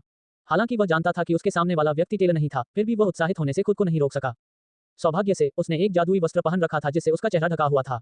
अगर लॉरा झाओ पर खुशहाली नजर देखती तो इससे उसके बारे में उसकी धारणा को बहुत नुकसान पहुंचता। लॉरा ने एक गहरी सांस ली और झाओ को गहरा प्रणाम किया। प्रिय जादूगर, आपकी मदद के लिए धन्यवाद। कृपया मेरी हार्दिक कृतज्ञता स्वीकार करें। झाओ जल्द ही ठीक हो गया और उसने भी शांत होने के लिए सांस ली। ऐसे स्टार के सामने उन्हें ज्यादा पागल नहीं होना चाहिए और ज्यादा समझदार होना चाहिए। साथ ही वह जानता था कि उसके सामने जो खड़ा है वह टेलर नहीं बल्कि लॉरा है। झाओ ने कहा, मिस लॉरा बहुत विनम्र हैं। हम बस वहां से गुजर रहे थे और उस कुख्यात भाड़े के समूह से हमारा सामना हुआ। दुर्भाग्य से हम उन्हें नष्ट नहीं कर सके और इसके बजाय उन्हें भागने दिया। लॉरा एक पल के लिए आश्चर्यचकित रह गई। उसने ग्रीन को दो वस्तुओं को ढलान के पीछे ले जाते देखा था, लेकिन उसे उम्मीद नहीं थी कि वे इम्मोर्टल भाड़े के समूह का हिस्सा थे। यदि ऐसा है तो यह अच्छा हुआ कि भाड़े के समूह को समाप्त कर दिया गया। और लॉरा भी अपनी पिछली अटकलों की पुष्टि करने में सक्षम थी कि काला जादूगर काफी युवा था, जिसे वह उसकी आवाज से बता सकती थी। लॉरा झाओ को देखकर मुस्कुराई। आपको कोई पछतावा महसूस करने की आवश्यकता नहीं है। मैं अमर भाड़े के समूह को महाद्वीप में इतने लंबे समय तक अनियंत्रित रूप से चलने की अनुमति नहीं दूंगा। इस बार उन्हें वास्तव में खेद होगा। चूंकि आपने उन लोगों के खिलाफ हमारी मदद की, इसलिए आपको डर हो सकता है कि ऐसा होगा बस आपके लिए और अधिक परेशानी लाएगा, लेकिन कृपया चिंता न करें। मेरे कबीले में वापस जाने के बाद वे अमर भाड़े के समूह को खत्म करने के लिए एक टीम भेजेंगे, इसलिए कृपया निश्चिंत रहें। झाओ थोड़ा मुस्कुराया। मिस लॉरा बहुत दयालु हैं। मेरी नज़र में एकमात्र भाड़े का समूह ज्यादा मायने नहीं रखता, इसलिए आपको इसके बारे में चिंता करने की जरूरत नहीं है। झाओ ने जो कहा उसे सुनकर लॉरा अपना सिर हिलाए बिना नहीं रह सकी। अगर कोई और यह कहता तो वह इस पर विश्वास नहीं करती, लेकिन चूंकि झाओ ने ऐसा कहा इसलिए उसने उस पर विश्वास किया। उसने देखा था कि झाओ कितना शक्तिशाली था। उसके पास न केवल 8वें स्तर का योद्धा था, बल्कि वह उन सभी मरे हुओं को भी बुला सकता था। ग्रीन आसमान की ओर देख रहा था, फिर वह झाओ की ओर मुड़ा। मास्टर, देर हो रही है। क्या हमें जल्दी नहीं करनी चाहिए? झाओ को पता था कि ग्रीन का क्या मतलब है कि उन्हें जाना चाहिए। इस बार वे सिर्फ माँ के कबीले से मिलना चाहते थे। वे नहीं चाहते थे कि लोग ये सोचें कि वे माँ के कबीले को भुगतान के लिए धमकी दे रहे हैं। झाओ को निकलते देख लॉरा ने तुरंत कहा, प्रिय जादूगर, हम आज यहाँ शिविर लगाने की तैयारी कर रहे हैं। यदि आपको कोई आपत्ति नहीं है तो कृपया हमारे साथ रहें। मैं अपना आभार व्यक्त करने के लिए आपको रात्रि भोज पर आमंत्रित करना चाहूंगी। झाओ ने अपना सिर हिलाया। मिस लॉरा दृढ़ निश्चयी हैं, लेकिन मुझे यकीन है कि भविष्य में हमें एक दूसरे को फिर से देखने का अवसर मिलेगा। इतना कहने के बाद वह मुड़ा और अपने मरे हुओं की ओर चल दिया। लॉरा ने उत्सुकता से 2 तेज कदम आगे बढ़ाए और जल्दी से झाओ का लबादा खींच लिया। प्रिय जादूगर, कृपया प्रतीक्षा करें। जब उसने झाओ को पकड़ लिया तो लॉरा को नहीं पता था कि यह एक भ्रम था या नहीं, लेकिन वह झाओ के शरीर से एक ताज़ा खुशबू महसूस कर सकती थी, जैसे वसंत के दौरान मैदानी इलाके, जिससे लोगों को तरोताजा और जीवंत महसूस होता है। ये बहुत अजीब एहसास था। लॉरा ने कभी नहीं सोचा था कि सिर्फ एक गंध उसे इतनी सारी बातें सोचने पर मजबूर कर देगी। झाओ के शरीर से आने वाली गंध समुद्र की तरह आ रही थी, जिससे उसे अपनी आत्माओं को ऊपर उठने का एहसास हुआ। लॉरा एक पल के लिए ठिठक गई, लेकिन झाओ ने लॉरा के खूबसूरत चेहरे की ओर देखा। मिस लॉरा, आप क्या कर रही हैं? लॉरा ठीक हो गई, फिर शर्मा गई और जल्दी से झाओ के कपड़े उतार दिए। मुझे क्षमा करें, प्रिय जादूगर, क्या मैं आपका नाम पूछ सकता हूँ? बेशक, मेरा नाम झाओ है। झाओ ने अपने पिछले जीवन से अपना नाम इस्तेमाल किया। अगर उसने कहा कि वह एडम बुरा है तो उसे डर था कि उनका शिकार किया जाएगा। वह मूर्ख नहीं था। लॉरा ने एक स्वर्ण पदक निकाला और झाओ को सौंप दिया। मिस्टर झाओ, इससे पता चलेगा कि आप एक गोल्ड वीआईपी हैं। सोने के इस टुकड़े को महाद्वीप में हमारी किसी भी माँ की कंपनी को दिखाएं और आपको 20% की छूट दी जाएगी। इसके अलावा यदि आप परसेल में कुछ भी बेचना चाहते हैं डची, जब तक आप इसे धारण कर रहे हैं, माँ की कंपनी आपके एक सामान को खरीदने के लिए पूरी खरीद कीमत का भुगतान करेगी। मुझे पता है कि यह आपकी दयालुता का बदला चुकाने के लिए पर्याप्त नहीं है, बल्कि मेरे मन की ओर से है, ये स्वीकार करें। लॉरा स्वर्ण पदक को अपने सिर से ऊपर उठाकर झुक रही थी। झाओ ये स्वर्ण पदक चाहता था। इससे भविष्य में वह जो भी करेगा वह अधिक सुविधाजनक होगा। वह देख सकता था कि इस बार लॉरा कुछ महत्वपूर्ण कर रही होगी, अन्यथा वह मोंटेनेग्रो किले तक जाने के लिए इतनी उत्सुक नहीं होती। भले ही उसे भारी नुकसान हुआ हो, फिर भी वह वापस नहीं जाना चाहती थी और यहीं डेरा डालकर रहना पसंद करेगी, फिर कल चली जाएगी। लेकिन झाओ ने इस पर ध्यान नहीं दिया। उन्होंने बस स्वर्ण पदक लिया और कहा, धन्यवाद मिस। सोने के टुकड़े को ध्यान से देखने पर वह देख सका कि स्वर्ण पदक हथेली के आकार का था, जो पूरी तरह से शुद्ध सोने से बना था, और इसका आकार एक खिलते हुए बाना जैसा था, और केंद्र में शब्द था, माँ की। झाओ द्वारा स्वर्ण पदक लेने के बाद लॉरा ने अपना शरीर सीधा किया और सांस छोड़ी। वह सचमुच डर गई थी कि झाओ पदक स्वीकार नहीं करेगा। लॉरा ने झाओ को पूरी तरह धन्यवाद के तौर पर स्वर्ण पदक नहीं दिया, बल्कि इसका मुख्य कारण उसके और झाओ के बीच संबंध बनाना था। वह एक उन्नत काला जादूगर था और बहुत युवा था, साथ ही उसके बगल में एक उन्नत योद्धा ग्रीन था। अगर वह झाओ के साथ रिश्ता बना सकती है तो ये केवल एक अच्छी बात हो सकती है। आग महाद्वीप में शक्ति का सम्मान किया जाता था। यदि लॉरा उन्नत काले जादूगर झाओ के साथ दोस्ती कर सकती है तो यह उसके कबीले में उसकी स्थिति पर एक बड़ा प्रभाव होगा। इसलिए जब उसने देखा कि झाओ ने स्वर्ण पदक स्वीकार कर लिया है तो उसे राहत महसूस हुई। जब तक झाओ स्वर्ण पदक का उपयोग करता है वह उसे ढूंढने में सक्षम होगी और फिर धीरे धीरे एक करीबी रिश्ता बना लेगी। स्वर्ण पदक को देखने के बाद झाओ ने उसे अपनी आस्तीन में रख लिया ताकि जब उसने इसे अंतरिक्ष में फेंका तो ये दिखाई न दे। एक बार जब उन्हें स्वर्ण पदक मिला तो झाओ ने कहा, मिस लॉरा, मुझे यकीन है कि आपके पास करने के लिए बहुत सी चीजें हैं। मैं आपको रोकूंगा नहीं, लेकिन हमें बाद में एक दूसरे को देखने का अवसर मिलेगा। दूर जाने के बाद लॉरा ने इस बार उसे नहीं रोका, लेकिन उसने झाओ की पीठ से कहा, यदि श्री झाओ मुझे ढूंढना चाहते हैं तो बस माकी की पारिवारिक दुकानों में से एक में मेरा नाम बताएं और आप मुझे एक भेज सकते हैं संदेश। झाओ पीछे नहीं मुड़ा और मरे हुए के मुंह में चढ़ते ही उसने धीरे से हाथ हिलाया। एक बार जब मेग और ग्रीन मरे हुए व्यक्ति के शरीर में झाओ के पीछे चले गए तो मरे हुए व्यक्ति तुरंत युद्ध के मैदान से बाहर चले गए। लॉरा ने मरे हुए लोगों को दूर जाते हुए देखा। एक बार जब ये चला गया तो वह सांस लेने से खुद को रोक नहीं सकी। तभी एक 15 साल की लड़की जिसने नौकरानी की पोशाक पहनी हुई थी एक बक्सा पकड़े हुए लॉरा के पास आई जिसमें मृत आत्माओं से भरा एक गोला था। लड़की लॉरा के पास घूमी और बोली, मिस, क्या हमें सचमुच यहीं डेरा डालना होगा? लॉरा ने युद्ध के मैदान में शवों और हड्डियों को देखा। उसकी आंखें ठंडक से चमक उठी। बेशक, हम यहीं रात्रि विश्राम करेंगे। कल सुबह हम यथाशीघ्र मोंटेनेग्रो किले की ओर निकलेंगे। ढलान के पीछे नजर रखने के लिए किसी को भेजें। एक योद्धा ने सलाम किया, फिर मुड़ा और ढलान के पीछे की ओर भाग गया। लॉरा नौकरानी की पोशाक पहने लड़की की ओर मुड़ी और बोली, नियर, क्या तुम डरी हुई हो? नियर का चेहरा पीला पड़ गया, लेकिन उसने अपना सिर हिला दिया। हालांकि लॉरा ने अभी भी नियर के चेहरे पर व्यथित भाव देखा। उसने उसके सिर पर हाथ फेरा और बोली, चिंता मत करो नियर। तुम्हें डरने की जरूरत नहीं है, मैं तुम्हारे साथ ऐसा कुछ नहीं होने दूंगी। हालांकि नियर लॉरा की नौकरानी थी, फिर भी दोनों एक साथ बड़े हुए। इस वजह से लॉरा को हमेशा लगता था कि नियर एक बहन की तरह है, इसलिए उसने उसे सांत्वना दी। हालांकि लॉरा बहुत स्पष्ट थी कि इस बार उन्हें वास्तव में डरने की कोई बात थी। इस लेन देन के दांव के कारण कबीले के केवल कुछ ही मुख्य सदस्यों को इसके बारे में पता था, लेकिन किसी तरह अमर भाड़े के समूह उन पर घात लगाने के लिए कई दिन पहले से इंतजार कर रहे थे, इसलिए उन्हें स्पष्ट रूप से उनकी योजनाओं के बारे में पता था। अमर भाड़े के समूह भविष्यवक्ता नहीं थे, वे अपनी डकैतियों के लिए केवल अनुमानों पर भरोसा कर सकते थे। तो किसी ने उन्हें योजना के बारे में बताया होगा। हालांकि लॉरा को अभी भी निश्चित रूप से नहीं पता था कि वह व्यक्ति कौन था, वह कम से कम कई लोगों का निर्धारण कर सकती थी। दरअसल लॉरा समझ गई थी कि उसके ही कबीले के कुछ लोग उसकी मौत का इंतजार कर रहे थे। उनके पिता कबीले के दूसरे उत्तराधिकारी थे, लेकिन उन्हें पारिवारिक व्यवसाय की ज्यादा परवाह नहीं थी। हालांकि जब से उसने व्यवसाय संभाला, दूसरे उत्तराधिकारी के रूप में उसके पिता की स्थिति अधिक स्थिर हो गई, जिससे कई अन्य उत्तराधिकारियों पर बहुत दबाव आया। एक बड़े कुल में सबसे क्रूर क्या था? निस्संदेह परिवार के सदस्यों के बीच प्रतिस्पर्धा सबसे क्रूर थी। लॉरा, हालांकि वह अभी भी छोटी थी, पारिवारिक व्यवसाय संभालने के बाद से उसे धीरे धीरे इस सच्चाई का एहसास हुआ। लेकिन उसने यह नहीं सोचा था कि कबीले के लोग ऐसी चीजें करेंगे जो इतनी निरपेक्ष होंगी। इस समय लॉरा को पता था कि भविष्य में चाहे कुछ भी हो, वह कबीले पर भरोसा नहीं कर सकती। यही एक कारण था कि लॉरा ने झाओ पर जीत हासिल करने की कोशिश की थी। यदि बाद में कबीला वास्तव में अविश्वसनीय था, तो एक शक्तिशाली जादूगर के रूप में झाओ के समर्थन से लॉरा बाहर जा सकती थी और पारिवारिक प्रतिशोध के डर के बिना अपने दम पर रह सकती थी। झाओ को लॉरा जो कर रहा था उसका पूरा अर्थ नहीं पता था, क्योंकि वह नहीं जानता था कि अमर भाड़े का समूह क्या हड़पने की कोशिश कर रहा था, लेकिन उसे जल्द ही पता चल जाएगा। झाओ और सभी के जल्दी से युद्ध के मैदान से चले जाने के बाद वे मरे हुए शरीर के कमरे में ग्रीन के आसपास एकत्र हुए। झाओ ने स्वर्ण पदक निकाला और ग्रीन को सौंप दिया। दादाजी ग्रीन, इस स्वर्ण पदक को देखो, क्या इससे हमारी योजनाएं अधिक सफल नहीं होंगी? ग्रीन ने ध्यान से सोने को देखा। हाँ, इस स्वर्ण पदक के साथ, लॉरा की दयालुता के साथ, ये हमारे भविष्य के विकास में एक बड़ी मदद होगी। माँ के कबीले में लॉरा दूसरी बेटी है। उसने परसेल डची में पारिवारिक व्यवसाय संभाला है, इसलिए ये हमारे लिए बहुत फायदेमंद है। झाओ ने भौहें चढ़ा दी। क्या किसी को हम पर शक होगा? ग्रीन ने सिर हिलाया। उन्हें ऐसा नहीं करना चाहिए मास्टर, जब तक हम जल्दी से मूली बेच देते हैं और ब्लैक वेस्ट में लौट जाते हैं। वहाँ आप अमर भाड़े के समूह को कैरियन दलदल में जाने दे सकते हैं और मरे हुए लोगों पर लगाम लगा सकते हैं, और उन मरे हुए लोगों को भी छोड़ सकते हैं जिन्हें आप पहले से ही छोड़ चुके हैं।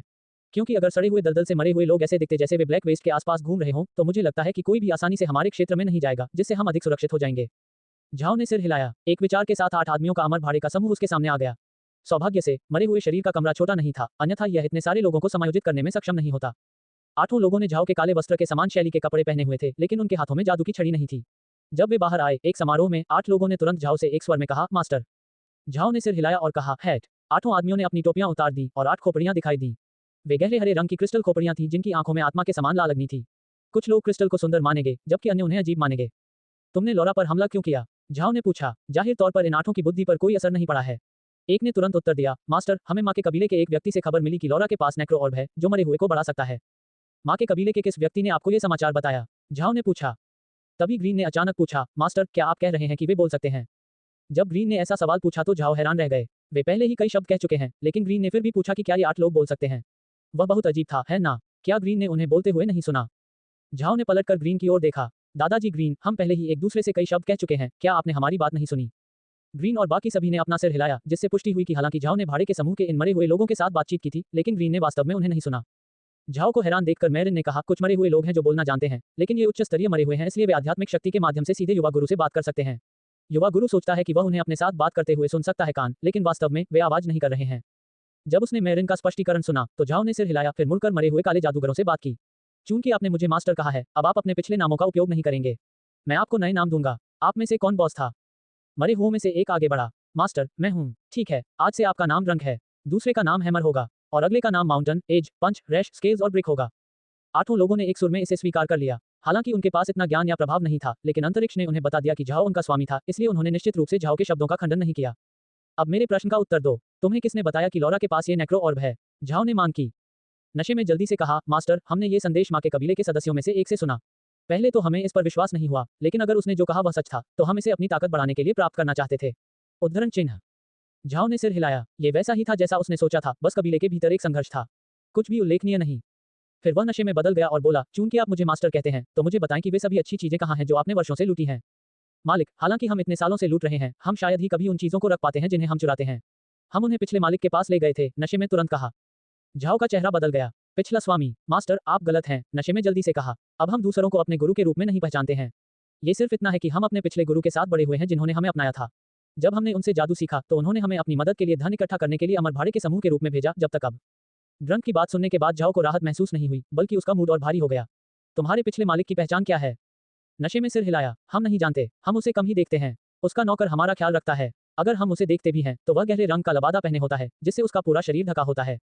झाओ को और अधिक बोझ महसूस हुआ। ये पता चला कि नशे और बाकी लोगों के पीछे की ताकतें इतनी सरल नहीं थी। इन लोगों को कम उम्र से ही 7वें स्तर के जादूगरों में विकसित करने के लिए बहुत अधिक जनशक्ति और वित्तीय संसाधनों की आवश्यकता होगी। लेकिन वह सबसे बुरा हिस्सा नहीं था। सबसे बुरी बात यह थी कि यद्यपि महाद्वीप के 10 लाख लोगों में से जादू की प्रतिभा वाले किसी व्यक्ति को ढूंढना कठिन था, लेकिन किसी ऐसे व्यक्ति को ढूंढना और भी मुश्किल था जो काला जादू करने के लिए उपयुक्त हो। और फिर भी उनके पीछे की ताकतें 8 व्यक्तियों को ढूंढने में सक्षम थी जो काले जादू में प्रतिभाशाली थे। उन्हें चुनने और उन्हें प्रशिक्षित करने में कितनी शक्ति लगेगी। एक और बात, नशे में और बाकी लोग एक साथ बड़े हुए, लेकिन ये स्पष्ट था कि वे अपने पिछले मालिक के साथ नहीं रहते थे। इसलिए जब उनका पिछला मालिक कहीं और रह रहा था, तो क्या उसने उनमें से अधिक को प्रशिक्षित किया? अगर ऐसा है तो ये और भी बड़ा मामला था। ग्रीन ने देखा कि झाओ उतना अच्छा नहीं दिख रहा है, इसलिए उसने तुरंत पूछा, मास्टर क्या बात है? झाओ ने सभी को देखा और नशे में अपनी बातचीत के साथ साथ अपने द्वारा लगाए गए अनुमानों के बारे में बताया। सबके चेहरे भारी हो गए। इसके बाद झाओ ने ड्रंक से उस पिछले मालिक के बारे में निजी बातें पूछने की कोशिश की जिसने उन्हें गोद लिया था, लेकिन ड्रंक को कुछ भी पता नहीं चला। वे बस इतना जानते थे कि जब वे बड़े हो जाएंगे तो भाड़े के सैनिकों के समूह के रूप में पैसा कमाने निकलेंगे और फिर उस पैसे को एक निर्धारित स्थान पर रख देंगे। वे कम ही मिलते थे। दूसरे ने बस उनसे संपर्क नहीं किया, इसलिए उन्हें नहीं पता था कि स्थिति क्या थी। कुछ पता नहीं चलने पर झाओ ने नशे में और बाकी लोगों को वापस अंतरिक्ष में खींच लिया। आखिरकार, हालांकि मरे हुए शरीर के अंदर का कमरा इतने सारे लोगों के लिए काफी बड़ा था, फिर भी वहां बहुत भीड़ थी। ग्रीन ने कुछ नहीं कहा, लेकिन किसी के चेहरे पर अच्छा भाव नहीं था। उन्होंने वास्तव में पाया कि इस बार उन्हें इतनी बड़ी ताकतों से खिलवाड़ नहीं करना चाहिए। कोई नहीं जानता था कि उनका प्रभाव कितना प्रबल था या उनके इरादे क्या थे, लेकिन यह निश्चित था कि ये ताकतें इतनी सरल नहीं थीं। एक पल के बाद ग्रीन ने कहा, मास्टर, हमें ज्यादा चिंता करने की जरूरत नहीं है। कोई भी यह नहीं सोचेगा कि हमारे पास अमर भाड़े का समूह है। ब्लैक वेस्ट महाद्वीप का एक भूला हुआ हिस्सा है। हम वहां वापस जाने के बाद आप ड्रंक और अन्य लोगों को तुरंत सड़े गले दलदल में डाल सकते हैं ताकि कोई उन्हें ढूंढ भी न सके। हमें कोई परेशानी नहीं होनी चाहिए। झाओ ने सिर हिलाया, उम्मीद करते हुए कि चीजें वैसी ही होंगी। अब वे बहुत कमजोर हो गए थे। वे मर जाएंगे यदि ड्रंक के पीछे की ताकतों को वास्तव में पता चला कि झाओ के पास अमर भाड़े का समूह है, तो यह उल्लेख करने की आवश्यकता नहीं है कि अगर खबर बाहर निकल गई तो उन्हें एक्सू साम्राज्य के उन पुराने रईसों से भी निपटना होगा। झाओ को नहीं पता था कि इस मामले के बारे में क्या कहना है, इसलिए उसने इसे किसी और समय के लिए टाल दिया। फिर वह ग्रीन की ओर मुड़ा और पूछा, दादाजी ग्रीन, जब हम कासा शहर पहुंचेंगे तो क्या हमें आगे की योजना नहीं बनानी चाहिए और एक जगह ढूंढनी चाहिए मूली पकड़ने के लिए? हरे ने सिर हिलाया, हाँ मास्टर, चिंता न करें, कासा शहर के पास कई जगहें हैं। हम एक छोटी सी संपत्ति खरीद सकते हैं ताकि आप अपनी मूलियां रख सकें और उन्हें माकी कबीले के लोगों को बेच सकें। यह अच्छा है, लेकिन हालांकि हमने उनके साथ प्रारंभिक सौदा किया था, अब जब हमारे पास ये स्वर्ण पदक है तो हमें अधिक कीमत मिलनी चाहिए, है ना? झाओ ने पूछा। हाँ, ये स्वर्ण पदक वास्तव में हमारे लिए एक बड़ी मदद हो सकता है। अगर हमने उनके साथ व्यापार करने के लिए ये स्वर्ण पदक लिया तो मुझे नहीं पता कि वे कैसे प्रतिक्रिया देंगे, खासकर मिस लॉरा। मास्टर, आप बहुत शक्तिशाली अश्वेत हैं जादूगर, फिर भी आप अचानक सब्जियां बेच रहे हैं। ग्रीन हंसे, मुझे लगता है कि वह बहुत आश्चर्यचकित होगी।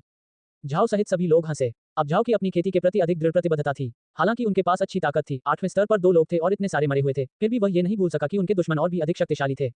अक्सू साम्राज्य के उन पुराने रईसों को अगर उन्हें पता होता कि बुडा कबीले के पास कितनी ताकत है, तो वे डर के मारे एकजुट हो जाते और उन्हें नष्ट करने के लिए पूरे साम्राज्य की ताकत का इस्तेमाल करते। साथ ही अब झाओ को ड्रंक और बाकी मरे हुए काले जादूगरों के पीछे की ताकतों को भड़काना नहीं चाहिए। यदि उन ताकतों को उनकी स्थिति के बारे में पता चल गया तो झाओ समाप्त हो जाएगा। इसलिए वे केवल कम महत्वपूर्ण हो सकते हैं, लेकिन झाओ को उस सोने के टुकड़े का उपयोग करने में कोई आपत्ति नहीं थी जो लॉरा ने उसे दिया था। अगर उसने इसका इस्तेमाल भी किया तो भी उसकी पहचान झाओ नाम के एक काले जादूगर के रूप में ही जानी जाएगी। यदि कोई उसकी उत्पत्ति का पता लगाना चाहे तो उसे पता चलेगा कि वह मोंटेनेग्रो किले से आया था और कुछ नहीं। मोंटेनेग्रो किला एक गड़बड़ था। यदि कोई और अधिक खोज करे तब भी उन्हें बुडा कबीले पर संदेह नहीं होगा। आखिरकार एडम ने शून्यता का जल पिया, जिसके बारे में महाद्वीप में हर कोई जानता था, और अब ये मरे हुए लोग उसकी पहचान के लिए सबसे अच्छा कवर प्रदान कर रहे थे। किसी ने नहीं सोचा था कि जिसने शून्यता का जल पिया वह इन मरे हुए प्राणियों को बुला पाएगा। इसलिए यदि कोई उसकी जांच करना भी चाहे तो भी वे कभी भी बुडा कबीले पर ध्यान नहीं देंगे। एक युद्ध का अनुभव करने के बाद झाओ ने इस सच्चाई को बेहतर ढंग से समझा कि आग महाद्वीप में ताकत सर्वोच्च थी। अगर उसके पास ताकत नहीं होती तो क्या लॉरा उस पर इतनी दयालु होती और उसे स्वर्ण पदक देती? यदि उसके पास ताकत नहीं होती तो क्या वह 8 मरे हुए काले जादूगरों को हरा सकता था? अगर उनमें ताकत न हो तो अगर वे पैसा कमा भी सकें तो देर सवेर वह पैसा उनसे छीन ही लिया जाएगा।